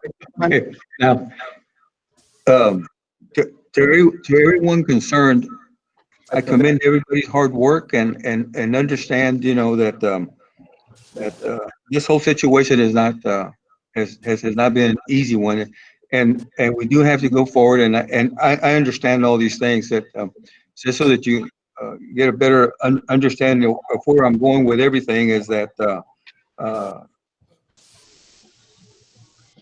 we know that a lot of students need to be back on campus for different reasons, and that's understood. But as long as we have choice, I don't want to take that away from anyone because of the concern that we have with the COVID-19. And when we decide to do whatever we need to do, we look at all the options that we have for safety, and it's all good. But nothing's guaranteed. And nothing is more reassuring than to have the safety of living with decisions. And if the choice is to do stuff from home remotely, we've made a tremendous investment into helping every student and every household possible to accomplish this goal virtually. So until we're really prepared to go back without any kind of safety concerns, let's not lose sight of the choice that our students and staff are making. So thank you for that. Thank you, Coach Cuellar. Dr. Rivera? Yes, tough call for elementary, middle school, high school as to what we do. But the most important thing is safety that I've stressed at all levels, staff and students. But also somewhere now at the high school level, I'm sure you've discussed what part athletics falls into this. And I know right now it's not right the time, but sometimes you can what is the plan for athletics. Good point, Dr. Rivera. Yes, that's a good question. Dr. Jaime? So with this plan, Dr. Gamboa, so students would be on campus 2 days a week, and then learning from home 3 days, virtual learning 3 days. Correct. So there would be. I'm sorry. Go ahead. Sorry. So it would be 1 day at each high school that would have no students, or do we? No. The way it's going to work, Dr. Rodriguez, is that students will be divided. Those hybrid students will be divided by alpha. I'm sorry, by last name. By last name, and will be divided into 2 groups, Group 1 and Group 2. So Group 1 will be following what we're calling our AB schedule on Monday and Tuesday. And while those students, Group A is following, Group 1 is following their schedule, Group B will be following their schedule virtually at home. So while Group 1 is in the classroom listening to the lecture in front of the teacher, Group 2 will be at home listening to the lecture, but on the computer, so we can minimize the numbers. And then they're going to go ahead and flip. On Wednesday and Thursday, the other 2, Group 1 goes virtually, and the other one goes to campus. And then on Friday, we can go ahead and focus on those students that need those extra supports, so that we can go ahead and provide them those opportunities, whether it's extra contact hours through Kate, whether it's some type of assistance through tutoring or remediation for EOC, stuff like that will be done on Friday. Okay. Thank you, Dr. Gamboa. Dr. Gamboa, on the Friday, will it be a combination of virtual and face-to-face? Correct. Okay. Yes, that's going to be up to the teacher. If they want to go ahead and conduct an asynchronous lesson, that's pretty much going to be teacher option. Correct. Okay. Mr. Kennedy? I know one of the issues that comes up with high school students every year is sometimes they lack credits in order to graduate, and I know towards the end of the year that they're able to have Saturday classes to make up for that. Or will you be able to use time on Fridays to make up those type of hours, since it's going to be touch and go with a different type of tutoring situations? As far as recovery credit, Mr. Kennedy, they cannot do it during the school day, and the school day in this particular situation is going to be Monday through Friday. Anytime they do hours would have to be done after 4 o'clock, which is dismissal time. Sure, they have the option of coming over and continue to work on whether it's credit recovery or whatever it is that they need to be working on, so that they can recover those credits. But during the day, those hours cannot be made up. Okay, thank you very much. Mr. Lopez? Yes, Mr. Gamboa, thank you for your plan, for all the people that worked on the plan. I know it's got to be a challenge, to say the least. You know, it's very hard, and what we need to make sure that our parents understand, and staff also, that you're using information from the state, from the county, from TEA to come up with this plan. Am I correct in saying that? Correct, yes, sir. Okay, so I mean, you know, one might believe that it's something that that our staff and our superintendent is putting together, but I think they need to understand that it's getting put together with information gathered from all those entities that really, in one way or another, govern all of us. You know, and they need to understand that student safety, staff safety, and just the safety of everybody is the utmost importance, and what matters most to all of us. Yeah. But getting our students back is one thing we have to start working at. Yeah. Thank you, Mr. Gamboa. Thank you, Mr. Lopez. Mr. Gonzalez, final comments? Dr. Gamboa, thank you for that information. My question was the same as Dr. Rodriguez.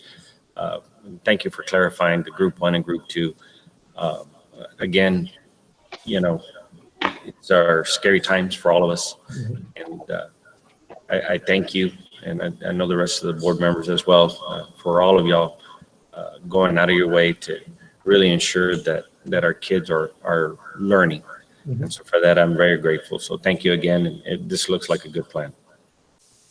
Thank you, sir. It was a team effort. All the high school principals did. We all participated, collaborated, and we have a pretty good team. That's what it takes. It takes a team to work out a plan, like Dr. Rivera said.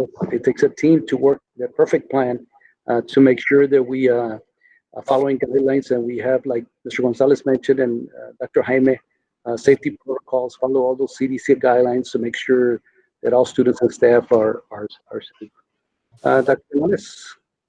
That concludes the COVID-19 updates and the transition plans. So we'd like to move into the indoor air quality study. And I'm going to call on Mr. Riojas for this. Some research has been done. The next couple of slides will indicate pros and cons of two different systems that provide and improve indoor air quality. And Dr. Canales, just information, I know Mr. Lopez had brought this up a few weeks ago, so I'm glad that we continue to make sure that we have a quality, of course, systems for students and staff. So go ahead and continue. Okay.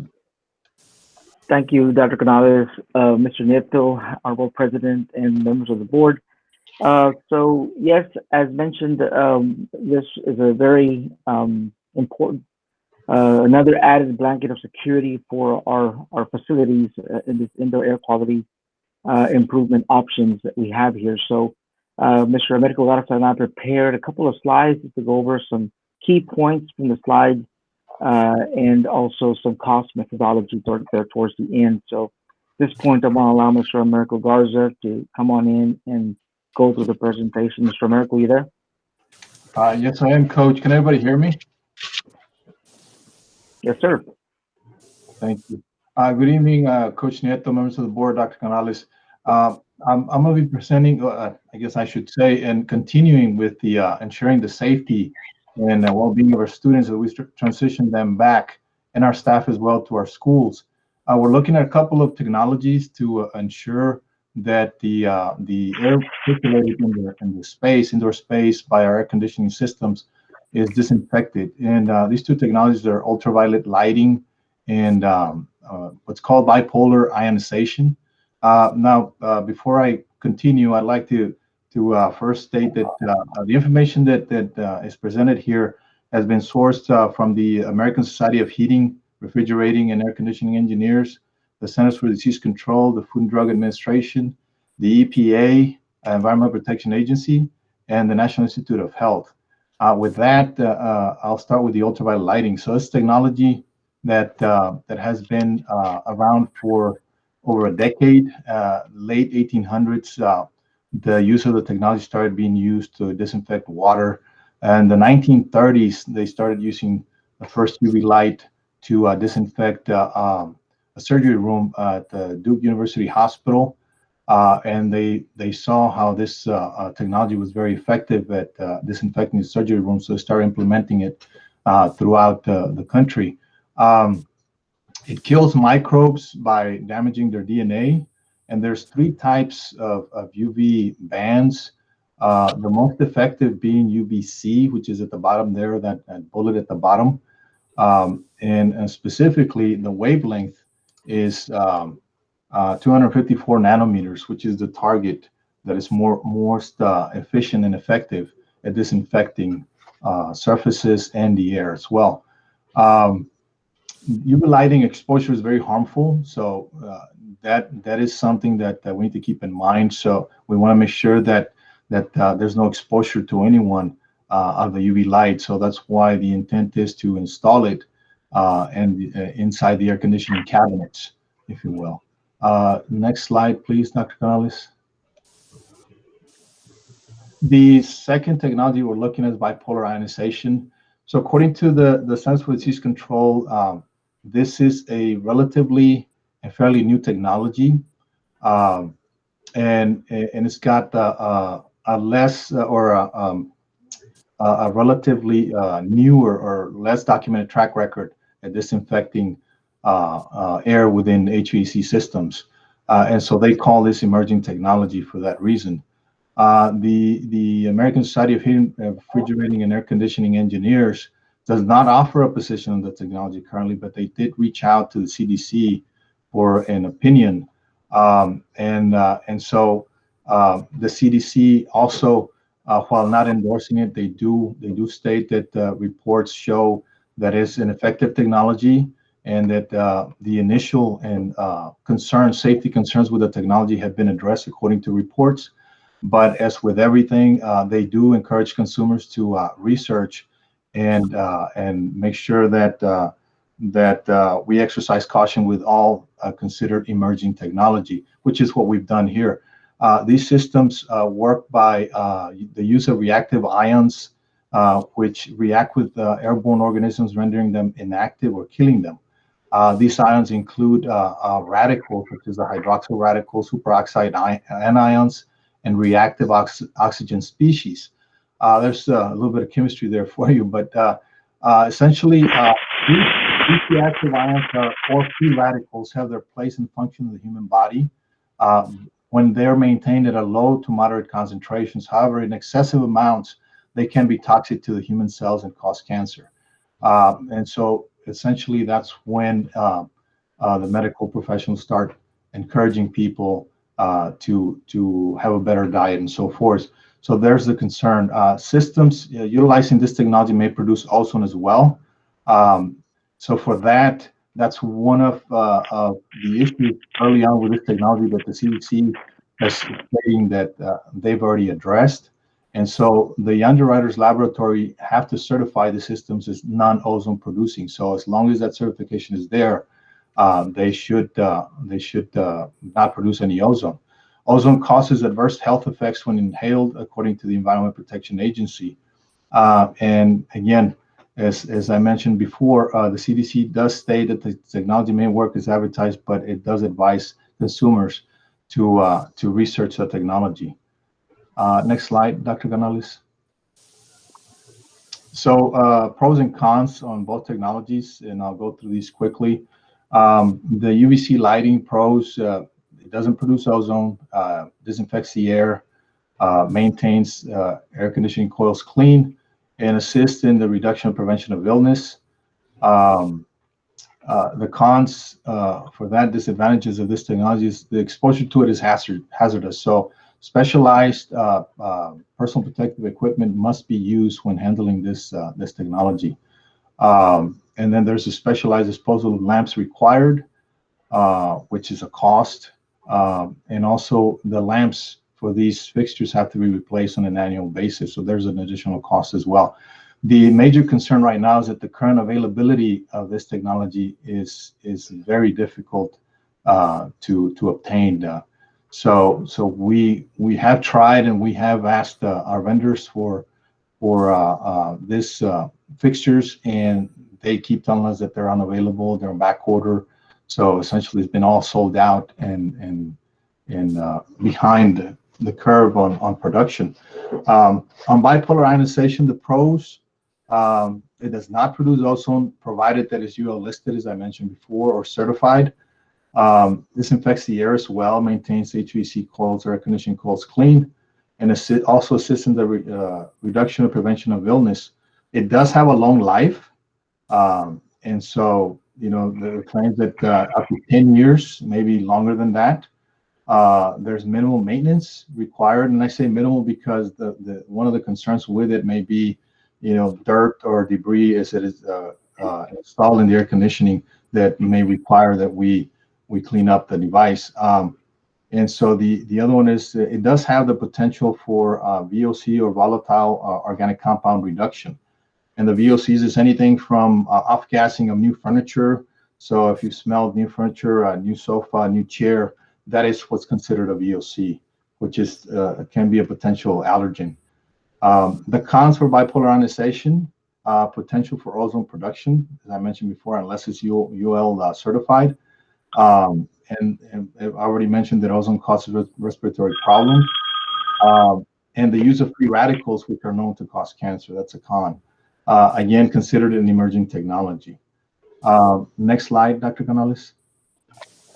And so we put together some very, very rough cost figures because it is very, very difficult to try to put something as exact or as precise to the actual cost. So an assessment has to be done of our units as far as installation goes as well, and as far as accessibility to our units to be able to get a better cost. So we try to get our vendors and contractors to provide information. It is quite difficult.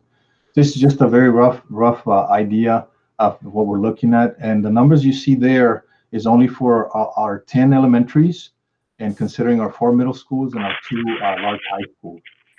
Everything that has been excluded from those figures is listed at the bottom. And so for bipolar ionization, we're looking at the range of anywhere from 1.8 million to 2.2 million. And for UVC lighting is 2.6 million to 3 million. Now the bipolar ionization does include cost for an ozone detection monitor, just to ensure that there is in fact and indeed no ozone being produced by these devices should they fail or whatever the case may be. And that is it. I'm open for any questions if anybody has any questions. Mr. Lopez. Would you start with? Okay, Mr. Lopez. Okay. Why are you leaving these other schools out or buildings? And to be honest with you, Mr. Lopez, it's just lack of time to get all our inventory together for the rest of the facilities. So we focused on the main campuses, and even at that, for example, we got the inventory and the information for RICO, and then we applied the same cost to Kleckler since they're sister schools. So that allowed us to speed up the process of trying to come up with an estimated cost. And really, again, it's just time to try to gather all the inventory for every other facility. Okay, so that was just so you could get the primary cost. Yet I don't agree with you leaving Louis Black, the Performing Arts, Central Minister Stephen F. Hawk.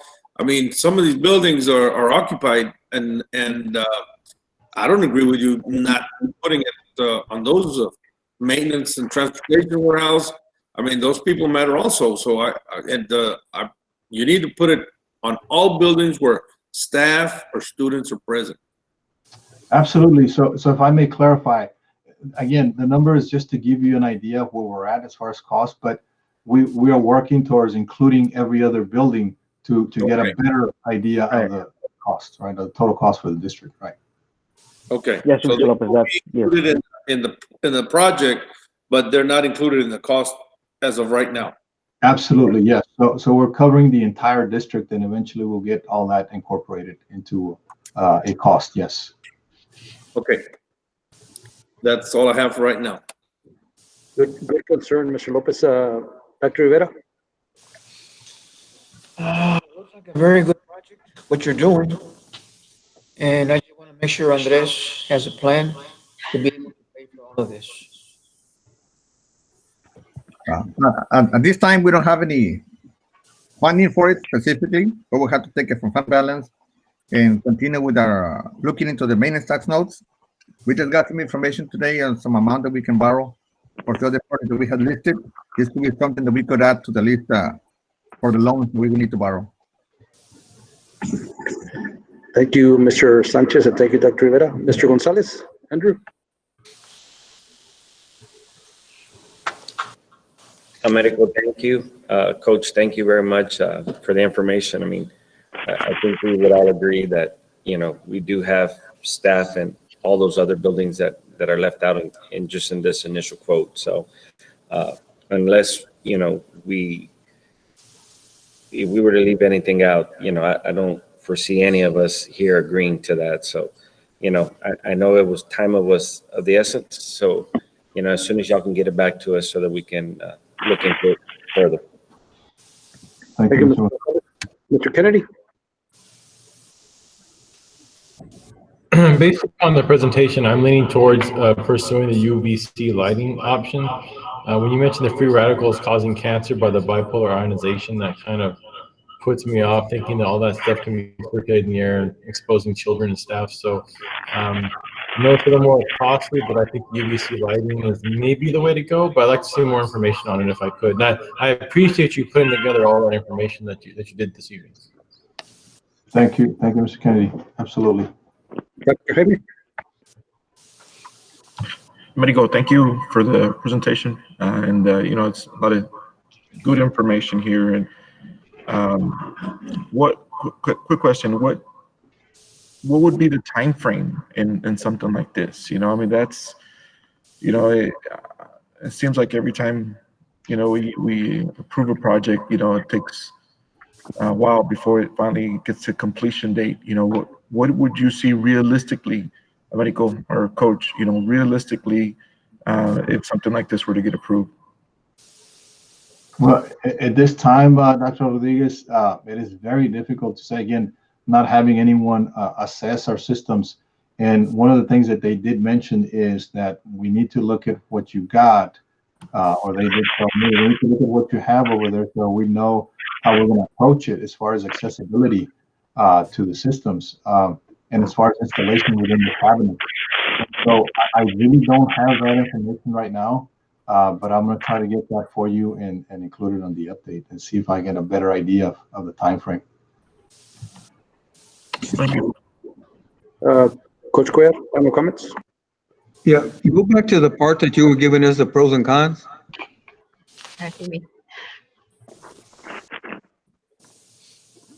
Yeah, Mr. Kennedy, touched on the proposal, production, problems.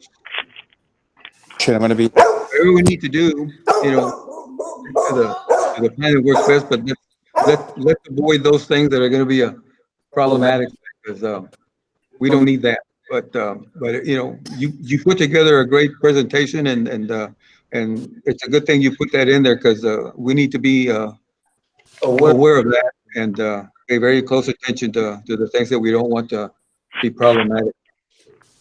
Thank you. And Dr. Garza and Mr. Rojas, just like Dr. Jaime mentioned, the time factor is very important. The faster we can work on this, the better it is, because if we want our students and staff to be back, we want to make sure they're safe. Again, this is a new resource, so that way they can be safe. Yes, sir, Mr. Nieto, thank you. Miracle, because we're working hard on this, sir. We've done quite a bit of research to put this together. And like Americo mentioned, we are still working on finalizing the details and getting the cost to include all the facilities that are important where we have personnel. And one thing that's important also is that the beauty of this program, in the event that we have it installed, it's going to help us throughout the flu season. It's going to help us throughout so many other different ailments that we have to combat on a yearly basis, and keep our kids in school as much as possible. Yes, sir. So thank you, Mr. Garza, Mr. Rojas. Any, Dr. Canales? No, Mr. Nieto, not at this time. Yeah, before you move on, guys. Go ahead, Mr. Lopez. I'm sorry, Mr. Nieto. I know that we have an item coming up at the next meeting, in this meeting, which will address this. I just need to let all the board members know that time is of the essence. I know we're getting presented with two different systems. Everything in excess causes cancer nowadays. I believe that both systems we will be able to, or we will not buy a system that is unsafe for anybody. But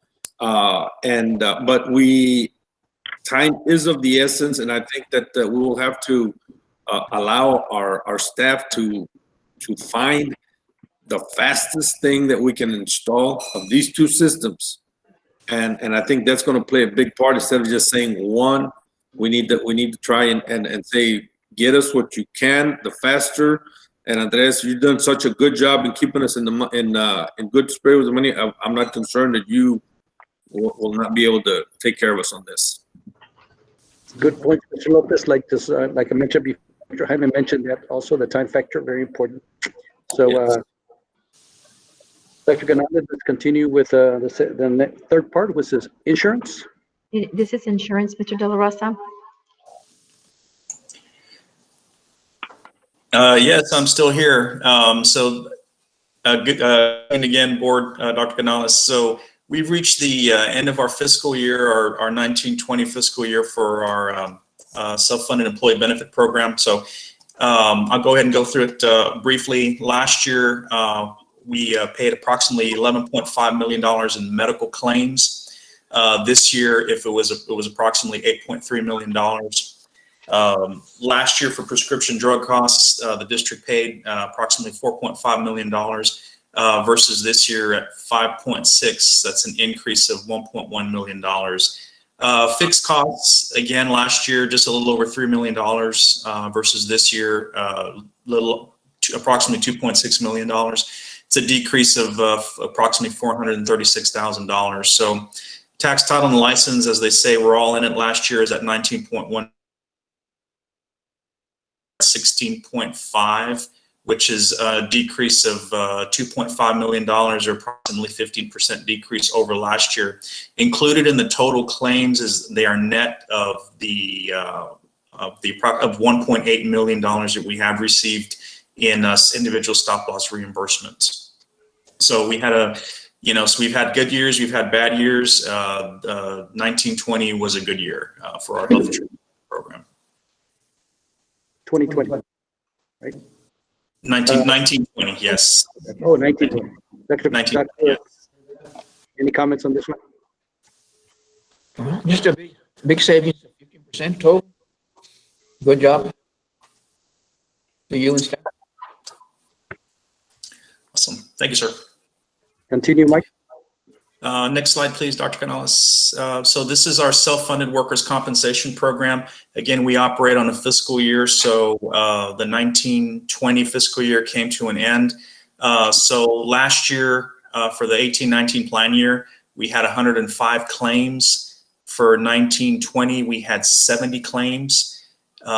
Paid last year, $199,522.90 versus this year, $179,319.72. So that leaves us with $91,017.96 for this year that are still outstanding that have been put in reserve for claims. So total incurred for this plan year was $270,337.68 versus last year when we were at $302,229.80. So we did have a very good year as far as workers' compensation self-funded.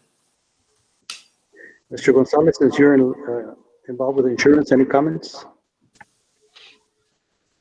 Mike, thank you and your staff. Mike, what did we budget for health insurance? Was it 17 million? For health insurance was approximately $20 million. 20. Okay, that's great. You know, those savings, I'm sure Andres is going to use it somewhere. So actually, Mr. Gonzalez, he can't. Those are encumbered funds. And that's right. We have to leave those in there just in case we have a bad year. There you go. No, but you're right. You know, sometimes we have good years and sometimes we have bad years, and so thank God that this year was a good year, and I like that we had less claims on the work comp side. So again, good work. Dr. Jaime, any comments? No comments. Thank you, Mike. Coach Coya? Just thank you for the good news. Keep up the good work. Thank you. We'll try. Mr. Kennedy? No comments. And Mr. Lopez, any final comments? Just I guess really good job to each and every one of our staff because they stayed healthier. And Mike, good news to receive that we're under budget on the insurance, which we've always been over. And in these times of hardship, that means we won't have to put in that much money next year, and hopefully we'll be okay. Yes, sir. That's correct. Good job, guys. So thank you, Mr. De La Rosa, for all that information. Anything else you have, Mr. De La Rosa? Is that it? That's I'm done with insurance. Okay. Dr. Canales, we'll continue with next item. We have one more item for the superintendent's report, and it's a tribute, and we will be having a tri-tribute in honor of 53 years to service to education. So Carlos Robledo, lead the way. Who's that handsome guy? That is correct. We want to start to honor Dr. Richard Rivera, who's been here for 53 years. And keep in mind, our district is 99 years. And Dr. Rivera, you have been here for 53 of those years. And so what we'd like to do is we'd like to honor you over the next 3 meetings. So since you have 3 board meetings left, we want to honor you during those 3 meetings with different tributes. So we're going to start off with some information about you first. Next slide, Dr. Canales. Dr. Richard Rivera, you began your career in 1967 as a teacher and a coach right here at Weslaco ISD, and later worked as an assistant principal at Mary Hogue Junior High back in 1972. That's a photo of you right there, back when Mary Hogue Junior High, I believe, was right across the street from K-West right here. Next slide. And Dr. Rivera, you were a principal at Weslaco High School from 1979 to 1996. In 1996, you moved to central office where you were named superintendent, and you were there until 2010. There was a lot of growth that took place at WISD during your time, including a new aquatic center, a new scoreboard field turf. A lot of expansion took place at the WISD, and also we grew tremendously in terms of academics as well, as we were recognized as a school district distinction for 12 out of 14 years. So your tremendous leadership in academics and also expansion, and also what a lot of people, as we've done research and talked to different people, is that you've brought up the pay for everybody during those times that you were here as well. You always wanted to have competitive salaries for the staff and for the teachers, competitive salaries across the Rio Grande Valley with other school districts. And I'm very proud of those stars in the background. In the background for that. Hey, somebody give Dr. Rivera a better mic. I mean, we can't hear him. Go ahead. Let's go to the next slide. So now what we'd like to do is play a video and say thank you. This is just one of several tributes that we're going to have. We need to make sure that our students are successful. Education will open doors, and education makes everyone equal. Education is the great equalizer. Dr. Rivera, thank you so much. I truly admire your mentorship, everything you taught me, the lessons, and how your passion just burns every day. I remember the two quotes that from the many that you shared with us. Schools are built for boys and girls, and education is the greatest equalizer. And those quotes ring with me and resonate with me every day. Thank you so much, and we will see you around. Dr. Richard Rivera, this is George A. Lopez, class of '85, Weslaco High School. I want to wish you the best of luck in your retirement. I want to thank you from the bottom of my heart for having a positive impact on my life. You encouraged me to seek my post-secondary education, and I'll always thank you for that. God bless you and your family, and well-deserved retirement. Dr. Rivera, it's so good to greet you. Congratulations on your many, many years of service to Weslaco ISD. I want to honor you. My prayer for you is that God will bless you beyond measure, that your days will be filled with health and joy. Enjoy the time. When I think about you, I think about passion, compassion, love, dedication. And you know what, Dr. Rivera, of all things, I remember this every single day. I try not to drop the ball because you told me that 27 years ago. So I may have dropped it, but I picked it back up. Enjoy your time. Dr. Rivera, I want to say thank you for everything that you've done for us here in the community of Weslaco, and especially Weslaco ISD. Our students are better because of many of the decisions that you have made for us. I want to wish you the best of luck at whatever comes next for you. God bless. Dr. Rivera, congratulations on your retirement. Thank you for making a difference in our district, in our community, in our region. Thank you for the great lessons. We wish you the best of luck in this next phase of your life, where every day will be a holiday, every day will be a weekday. Thank you for everything. Dr. Rivera, I want to especially thank you for the time that I spent with you while you were superintendent. I was a principal at Weslaco East High School. First of all, I wouldn't have had the opportunity to open and lead Weslaco East High School without your support, and Weslaco East High School would not be what it is today without you pushing the board to make it a full four-year high school. And I want to thank you for being my mentor and for helping me become a high school principal and making East what it is today. So thank you, sir, and I wish you the very best. I know throughout the years you've given so much of yourself to the boys and girls of our community, and it's really benefited the students, the staff, the parents, all the hard work, knowledge, and your leadership especially. You've always stuck to your principles and been a firm hand helping to guide Weslaco High and the district to success. So once again, I'd like to wish you all the best in your retirement.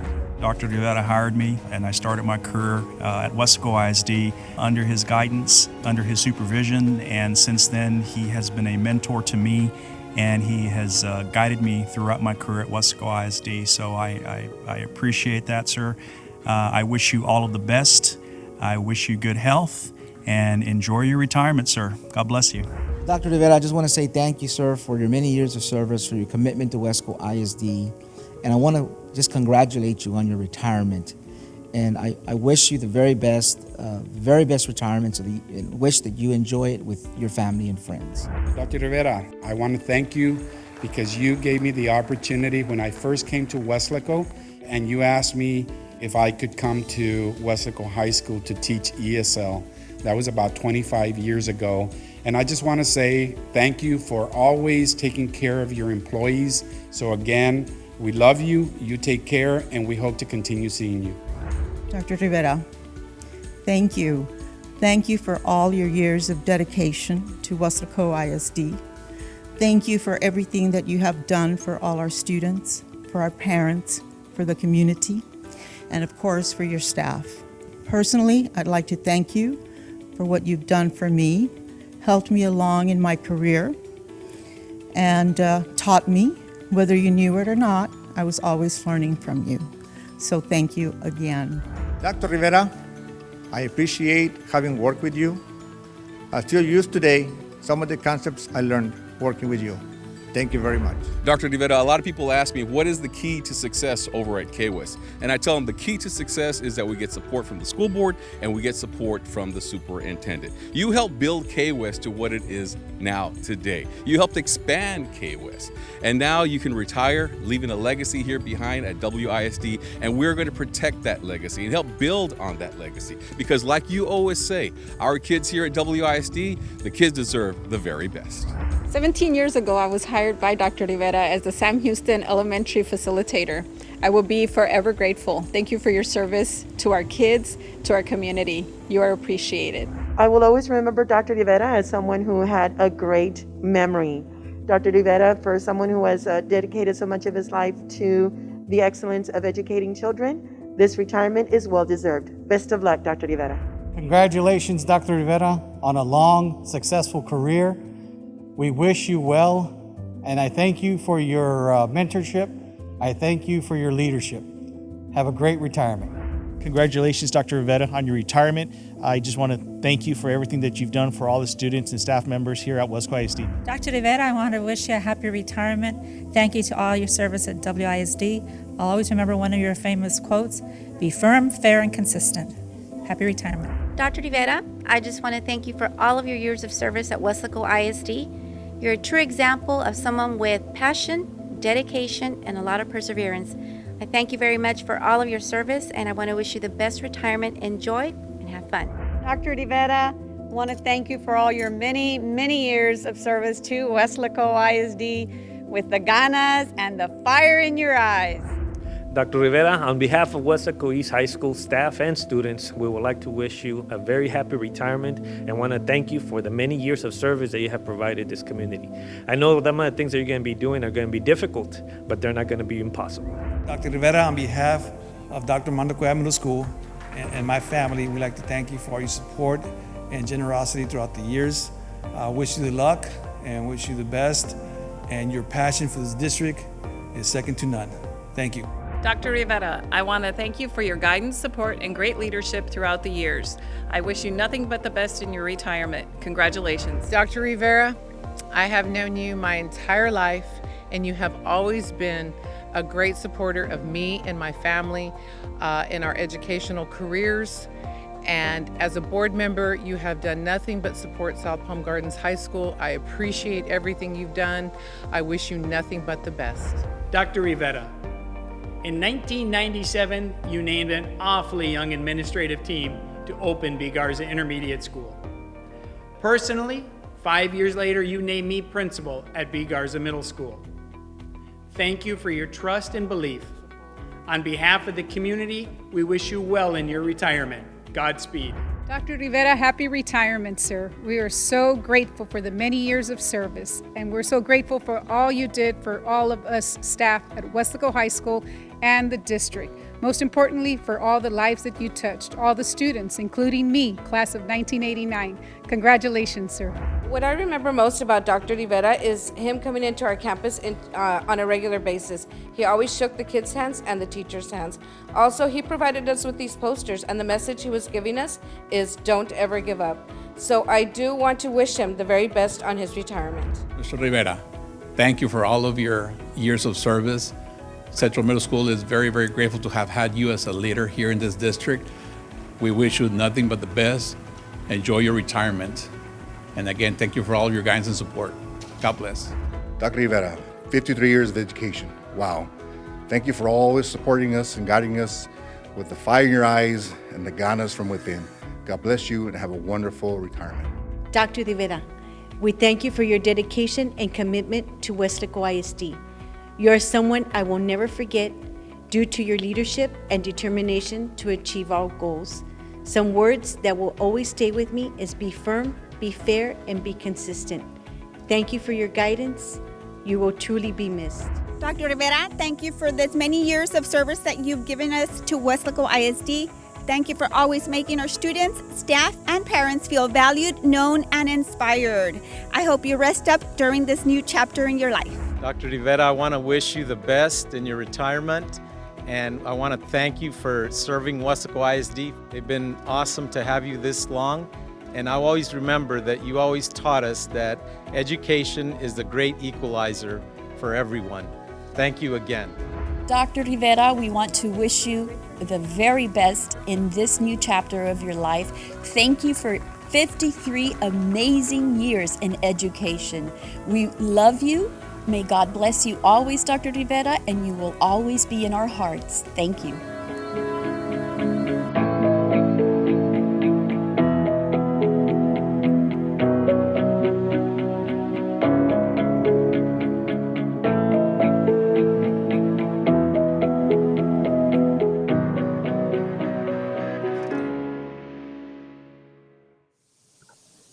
Thank you, Dr. Gonzalez and Mr. Robledo. A little applause.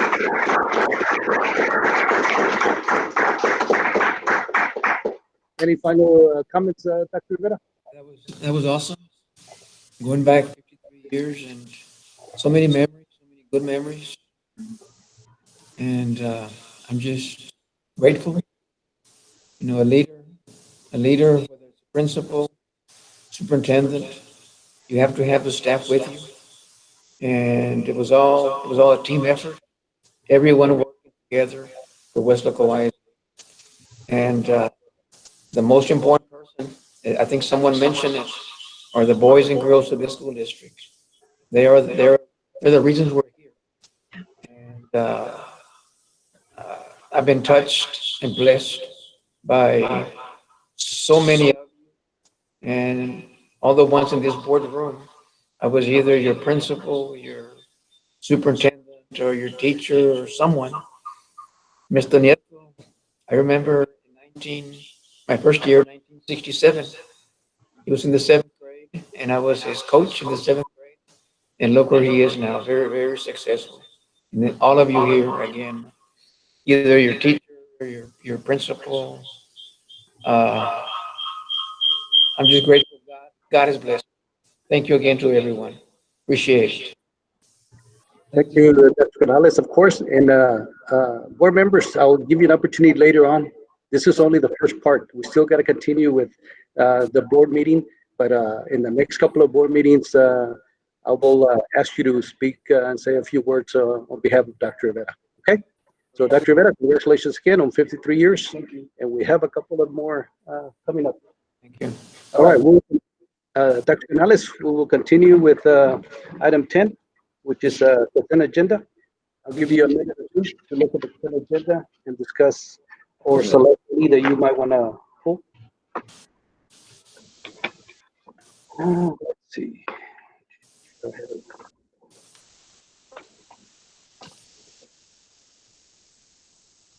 I'll begin with Dr. Jaime. Any items you need to discuss, Dr. Jaime? No, sir. Okay.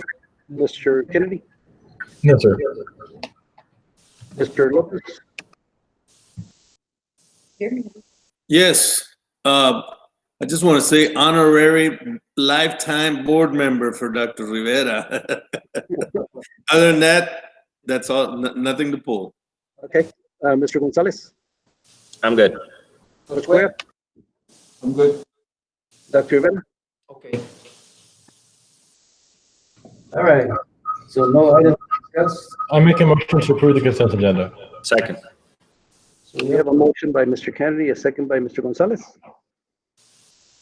to approve the consent agenda. Any discussion? All in favor, please say aye when I call your name. Mr. Kennedy? Aye. Dr. Jaime? Aye. Mr. Gonzalez? Dr. Rivera? Aye. Mr. Lopez? Aye. Coach Cuellar? Motion carried. We'll continue right along. Let's go to item 11. Discussion items. A, first reading of policy update 115 from the Texas Association of School Boards. Dr. Canales. Board of Trustees, this is a no action item, and it is a first reading of policy update 115. It focuses on updating and reorganizing several policies in the FFE series of the manual addressing student welfare. FFEA continues to focus on counseling in a new code. FFEB focus on mental health provisions. In addition to these changes, Update 115 includes several of the policies affected by legislation from the 86th legislative session that were not included in Update 114 and incorporates numerous changes from revised administrative code rules. Recommended changes to local policies address the following topics: board policies, compensation and benefits, that includes vacation and holidays, employee welfare, freedom from discrimination, harassment, and retaliation, professional development, academic achievement, educational opportunity, equal admissions, attendance and attendance accounting, student welfare, child abuse and neglect, student welfare, freedom from discrimination, student activities, contests and competitions, student rights and responsibilities, student and parent complaints, grievances, and public complaints. So there are a total of 13 local policies, of which 10 have been replaced, 2 have been deleted, and 1 has no policy enclosed.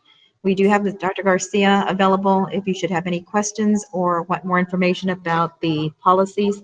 But again, it's just a continuation of the legislation from the 86th legislative session that were not included in the previous update, 114. And this is the first reading, correct, Dr. Canales? This is the first reading. No action is required. Okay. Continue to item B. First reading, a revision to policy DMA local. Professional development requires staff development. Dr. Canales. Board of Trustees, this is also no action item. It is a first reading of policy DMA local, which needs to be modified to reflect the staff development requirements for our GT teachers, pre-AP, AP teachers, and on-ramps instructors. The district practices these staff developments. They need to be in board policy for staff accountability. In its current state, it only discusses time equivalency, and inclusive local policy will help us be transparent with all our stakeholders. So Mrs.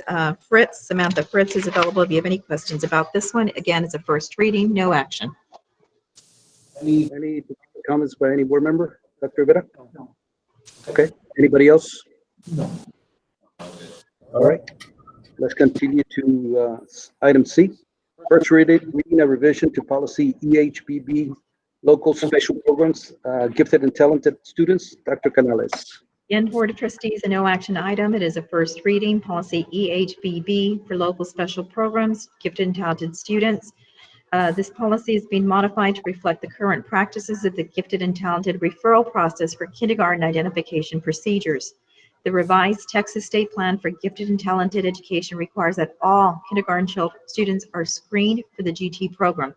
Intra-district student transfer policy needs to be reflected in the current transfer student process in the GT handbook. So if you have any questions about this one, Ms. Fritz is also available. Any comments by any board member?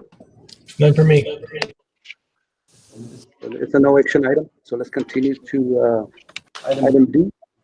Interim financial report for the 12 months ended August 31st, 2020. Dr. Canales.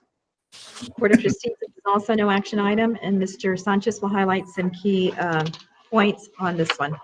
Mr. Sanchez. Yes, Mr. Nieto, Dr. Canales, members of the board, for the 12 months ended August 31, 2020, in the general fund, with the budget as amended at the last board meeting in the fiscal year 2019-2020, we have budget of $175,160,000. We have so far recorded as received or receivable $167,528,000. That is about 95.64% of the budget and revenue. And of the expenditures, we have an amended budget of $182,885,000, of which we expended or encumbered $160,851,000. And that represents 87.95% of the general fund, which is made up of the local maintenance fund and all the state allotment funds that we have. Is that the figures are not final, like I mentioned before, because we're still working on the closing of the books, and the final amount will be determined once we have the audit conducted. Any questions or comments? Dr. Rivera, any questions on this one? And you'll have money left over at the end of the year after you get all your other expenses. So that amount should go to fund balance, and the board can decide later on how to use that excess money. So good job on this to you and your staff. It's always good to have a balanced money, a balanced budget, and have money left over. Yes, sir. Thank you. Any other comments by any board member at this time? Since here we have a deficiency, a $13 million deficiency? Which one, sir? Correct. Okay, can you repeat the question? Yeah, I thought we were going to have leftover money, but the chart here says that we've got a deficiency of 13.5 million. That is in the budget. That is the budget section, and that has that because we did some adjustments at the end of the year, but we had to increase some expenditures. Some of them is money that we took from fund balance to what budget. The actual amounts, the second column, the one that has received and receivable, expended and encumbered, that is the one that's going to have a better figure for that. And so far here, it shows that we had $898,000 as a surplus, of which $5.8 million came from fund balance. So you look at the revenues, $167.5 million on the top, and then on the expenditures, $160.8 million. That leaves almost $7 million as a surplus from the budget. The amount, the $5.8 million, was taken from fund balance for construction purposes and a transfer to the debt service fund to pay bonds. So that brought all that big surplus into only $900,000 for the year. But it's actually close to $7 so far. Okay, all right, I understand. Thank you. Okay. Any other final comments? No action item, correct, Dr. Canales? Yes, Mr. Nieto. Okay, let's continue to item E, acknowledgement of Federal County Tax Office collection reports for July and August 2020, current taxes and delinquent taxes. Dr. Canales. Our monthly reports, it is a no action item, and Mr. Sanchez will lead us through this one. Mr. Sanchez. Yes, on the July 2020 report on tax collections, for the current tax levy, the report showed that we collected $23,961,000, which represents 95.08% of the levy. The prior year, we had collected at the end of July 94.77%. That is 0.31% higher than last year. On the prior year levy, we collected $727,544. That is 19.21%. The prior year, we had collected 24.96%. On that one, we were 5.75% lower on the collections for prior years. That is for the July report. We also have the August report on the bottom of the page. And on the current taxes for that one, collections went up a little bit, not a lot, but the total amount at the end of the year for the current levy was almost $38,000, which is 95.38%. The prior year was 95.24%. So the final comparison is 0.14% higher the current year versus the prior year. On the delinquent taxes, the prior year levies, we collected $767,251. That represents 20.26% of the amount that we started with. The prior year, we had collected 26.77%. So the comparison is 6.5% less the current year compared to the prior year. And if you go to the next page, I have the comparison on the budget. I have highlighted in blue there that the budget for the current collections was 92%. We ended up the year with 95.38%. So almost 3.4% more in collections. On the delinquent taxes, we budgeted 20%, and we ended up with just about what we had planned, 20.26%. So that we have an excess in collections for property taxes. That will help us with the budget as part of surplus of the deficits that to cover some of the amounts that we had to increase the budget for. So it was good in the property taxes, almost 3.4% more. Dr. Rivera, comments on the tax collection? Very good. Delinquent was a little lower, but you can attribute that to the coronavirus. People just can't pay their taxes right now. But you still hit the budget at 20%. Yes, sir. Good job to you, to staff, and all the delinquent attorneys, and good job. Any other board member like to make a comment? Mr. Lopez or Mr. Kennedy this time? I would like to agree with Dr. Rivera on the delinquent taxes. They are lower, yet we need to understand that these hard times are, everybody's just trying to survive right now and using money for the necessities and just try to survive. Mr. Kennedy, any comment? No comment. Dr. Jaime? No, sir. Mr.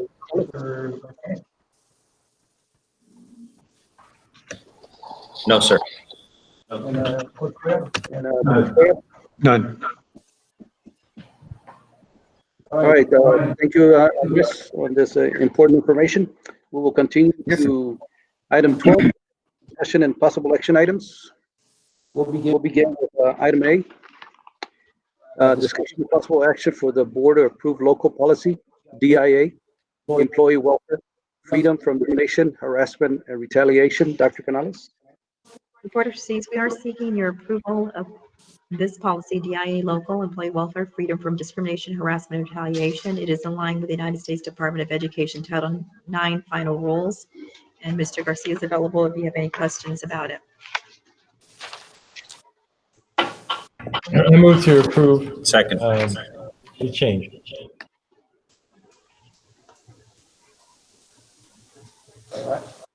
All right, we have a motion by Mr. Kennedy, second by Mr. Gonzalez to approve the local policy, DIA, employee welfare, freedom from discrimination, harassment, and retaliation.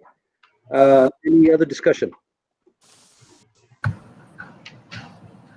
Any discussion? Okay.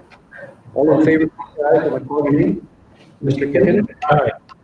Dr. Jaime? Aye. Mr. Gonzalez? Aye. Dr. Rivera? Aye. Mr. Lopez? Aye. Dr. Cuellar? Aye.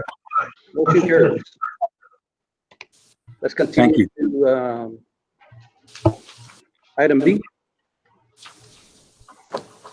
Discussion and possible action for the board to consider approval of a CARES Act interlocal cooperation agreement between the County of Hidalgo, Texas, and the Weslaco Independent School District for the installation of Wi-Fi communication towers on Weslaco Independent School District properties to assist the citizens of Hidalgo County with distance learning for students, as well as improving telework capabilities for families. Dr. Canales. Trustees, we've been working collaboratively with our city and our county. This agreement came in the collaboration with our county. Mr. Martinez and his staff were heavily involved in this. Our county is looking to set up 3 Wi-Fi towers, and they're 75-foot towers. They're communication towers at 3 properties in our school district: Kleckler Held Elementary School, Rudy Silva Elementary School, and Mary Ho Middle School. These towers will provide approximately 7,500 Weslaco Independent School District students with the ability to connect to free public Wi-Fi. So this is part, we're seeking your approval for the CARES Act interlocal cooperation agreement between the County of Hidalgo and Weslaco Independent School District effective September 14th, 2020 for the installation of Wi-Fi communication towers on the 3 properties mentioned to assist the citizens of Hidalgo County with distance learning for students, as well as improving telework capabilities for families.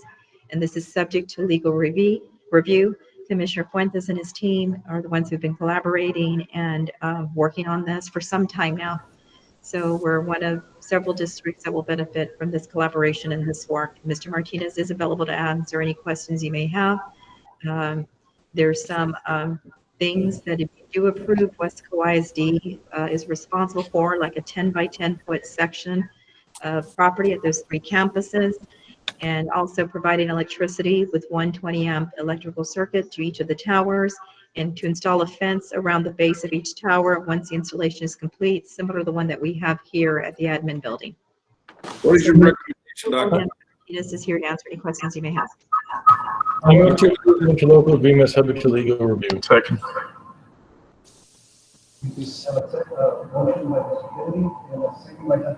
Yes, sir.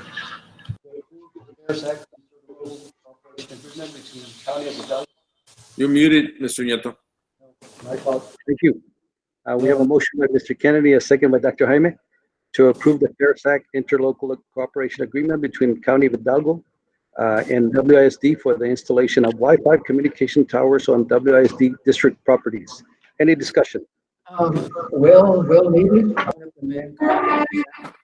For making this possible. The winners are the boys and girls of Weslaco ISD.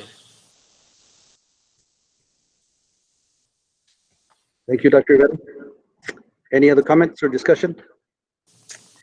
All right, we have a motion by Mr. Kennedy, second by Dr. Jaime.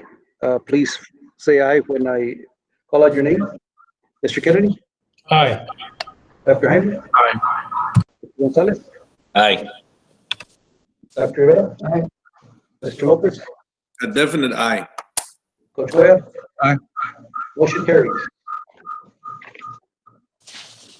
We move along and continue on with item C, discussion of possible action for the board to consider approval for administration to seek quotes from approved purchasing cooperative vendors that provide indoor air quality improvement systems. Dr. Canales.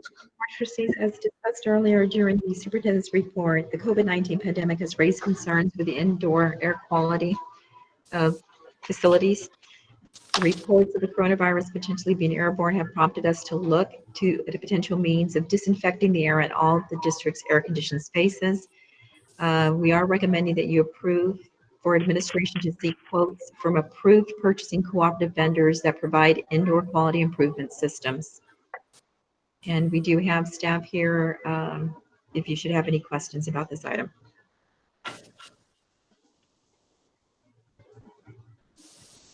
You muted, Mr. Lopez. Thank you, Mr. Nieto. Andres, is this the fastest way to get this done? Yes, sir. We need to get quotes on it so we can get this qualified vendors that sell these items. So we need to get quotes from them. We want to, based on what we heard earlier during the presentation, we'll get quotes from both systems, and then we'll present it to the board next week or the following week as soon as we can get them to evaluate them, to present it to the board. In my opinion, this is an emergency item, like when we bought the buses. You know, this is life-saving. It's a human, or it's a health risk. It's a health concern. I mean, we need to get this done. I brought this to our superintendent and to everybody's attention a month ago. You know, and we need to make sure. I mean, it's not going to happen now by the end of this month. You know, so we need to make sure that it happens sooner than later. And I know you're going to address costs, and cost is very important, of course, but time. You need to address that time. Who can get it done? The sooner, the better. If it's going to get done in 6 months, we might not need it in 6 months. You know, we need this today. You know, so I know that we sometimes we address things that we want to get done, and it takes a year before it gets done. We don't have that time on this item. I understand. So I don't know if it's able to do through iBoard or to do through whatever you need to do. This needs to happen. So Dr. Canales, follow up on that as fast as we can get the information that we need so we can continue. Mr. Lopez, I need a motion. I make a motion to approve, to seek quotes from approved purchasing cooperative vendors to provide the air quality improvement systems. Second. So we have a motion by Mr. Lopez and a second by Mr. Gonzalez to approve for administration to seek quotes from approved purchasing cooperative vendors that provide indoor air quality improvement systems. Any other discussion? Hurry up. All right. All those in favor, please say aye when I mention your name. Mr. Kennedy? Aye. Dr. Rivera? Aye. Just for checking, just for research, to see what other districts are doing in this area. Yes, sir. We need it, but I just want to see what someone else is doing. Okay. Mr. Lopez? Aye. Mr. Cuellar? Aye. Motion carries. A lot of ringing over there and a lot of mics on. I know. We'll mute them. Okay, we'll continue with item D. Discussion and possible action for the board to consider approval to delegate to the superintendent the authority to approve the purchase of personal protective equipment and other critical items needed for the safety of our students and staff from approved purchasing cooperative vendors. Dr. Canales. Board of Trustees, the intended purchases for this item are PPE, face masks, face shields for students and staff, desk shields for students and staff, custodial supplies, sanitizer for all classrooms and offices district-wide, maintenance supplies, retrofitting water fountains, bottle filling stations, hand washing station supplies, plexiglass and partition supplies. In the event that we're needed, we have identified and took numbers of some things that we would like to buy, but we're asking that you grant me, the superintendent, the purchasing authority to approve all necessary purchases related to PPE and other critical items for approved purchasing cooperative vendors up to $1,100,000. The reason for this is if we continue throughout the year, some of the items that are on the list will have to be replaced every now and then. And especially since parents have a choice every 6 weeks of whether they want to come to school or not. If we get more students, we'll need more supplies. And we don't, we just would like the approval so we don't have to wait for a board meeting to bring something for your approval. So we will keep you informed through the board update. We'll work with staff, we'll cross-check the numbers, and we'll let you know what items that we are ordering. I move to approve. But we're in a different time right now. Second. We have a motion by Mr. Gonzalez and a second by Dr. Jaime. Correct? Okay. To approve, to delegate to the superintendent the authority to approve the purchase of personal protective equipment and other critical items needed for the safety of our students and staff from approved purchasing cooperative vendors. Any discussion? One quick item. It's very important, I agree. I'm gonna vote yes. Andres, just make sure that we follow all the proper purchasing procedures. That we don't get into some violation of something that was not done correctly. Yes, sir. We will. Any other discussion? Yes. How long will it take to get this stuff? It depends on the item, Coach Boyd. So we have the stock that TA sent all of us, all districts. They sent us some basic supplies. So we have those in stock. Those have been disseminated to campuses. This is just as we need more, we continue. There are some desk shields that we want to purchase sooner rather than later. And we want to make sure that we always have things stocked. Thank you. Those items that TA provided were, again, just a reminder, was sanitizer, face shields, face masks. What else, Dr. Canales? Okay, help me with the list, Mr. Sanchez. Gloves. Masks, face shields, sanitizers, gloves, and I'm missing one thing. For adults and children on the masks. Adult and children masks. Well, let me ask you, how many masks did the TA provide for staff? Or teachers? Let me see. You have to look at that number of accounts and staff member. We have a report on that. So Mr. Sanchez, Mr. Real has. Well, you can put an update. Mr. Lopez, you had a comment? Yes, Dr. Canales. At present time, do all the schools have PPE in their possession? Yes. I believe they all have been disseminated, correct, Coach and Mr. Sanchez? Yes, they all have, we haven't disseminated everything, but they all have at least half of what we got. We have some more to send to them. Okay, this is, in my opinion, something that is going to require the attention of one person to be in charge of distributing, and that's the one to call to get your supplies. And it can be Andres or Coach Rojas because they already have their hands full.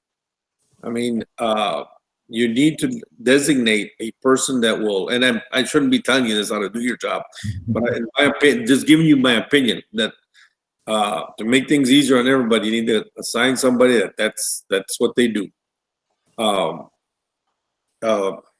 I agree totally with purchasing the item that you're going to purchase, but make sure that they get distributed equally to per equitably student and staff, not by building.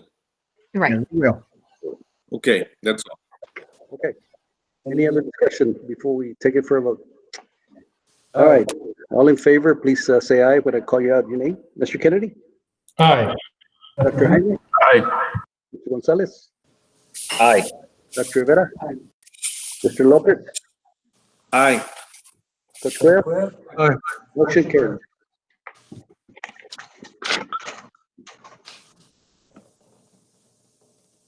All right. Do we have to go to closed meeting today? Dr. Canales? Sorry, can you? Have to go to closed meeting today? Yes? Okay. So item 13, closed meeting to discuss the following. A, personal matters. 1, employment of personnel, resignations, deliberation regarding the appointment, employment evaluation, reassignment, duties, discipline, or dismissal of public officer or employee. Item B, deliberation regarding acquisition of real property. Item C, consultation with attorney regarding pending or completed litigation, settlement offer, a matter in the duty of the attorney to the Weslaco ISD under the Texas Disciplinary Rules of Professional Conduct as the State Board of Texas clearly conflicts with Chapter 551 of Texas Government Code. It is 9:06, and we will go into executive session. All right, it is 9:20, and we reconvene an open meeting. Possible action if necessary on items discussed in closed meeting. Item 1, discussion of possible action on new employment. Dr. Canales. Board of Trustees, I recommend that you approve the recommendations of contracts for certified professional personnel as discussed in closed session. So moved. Second.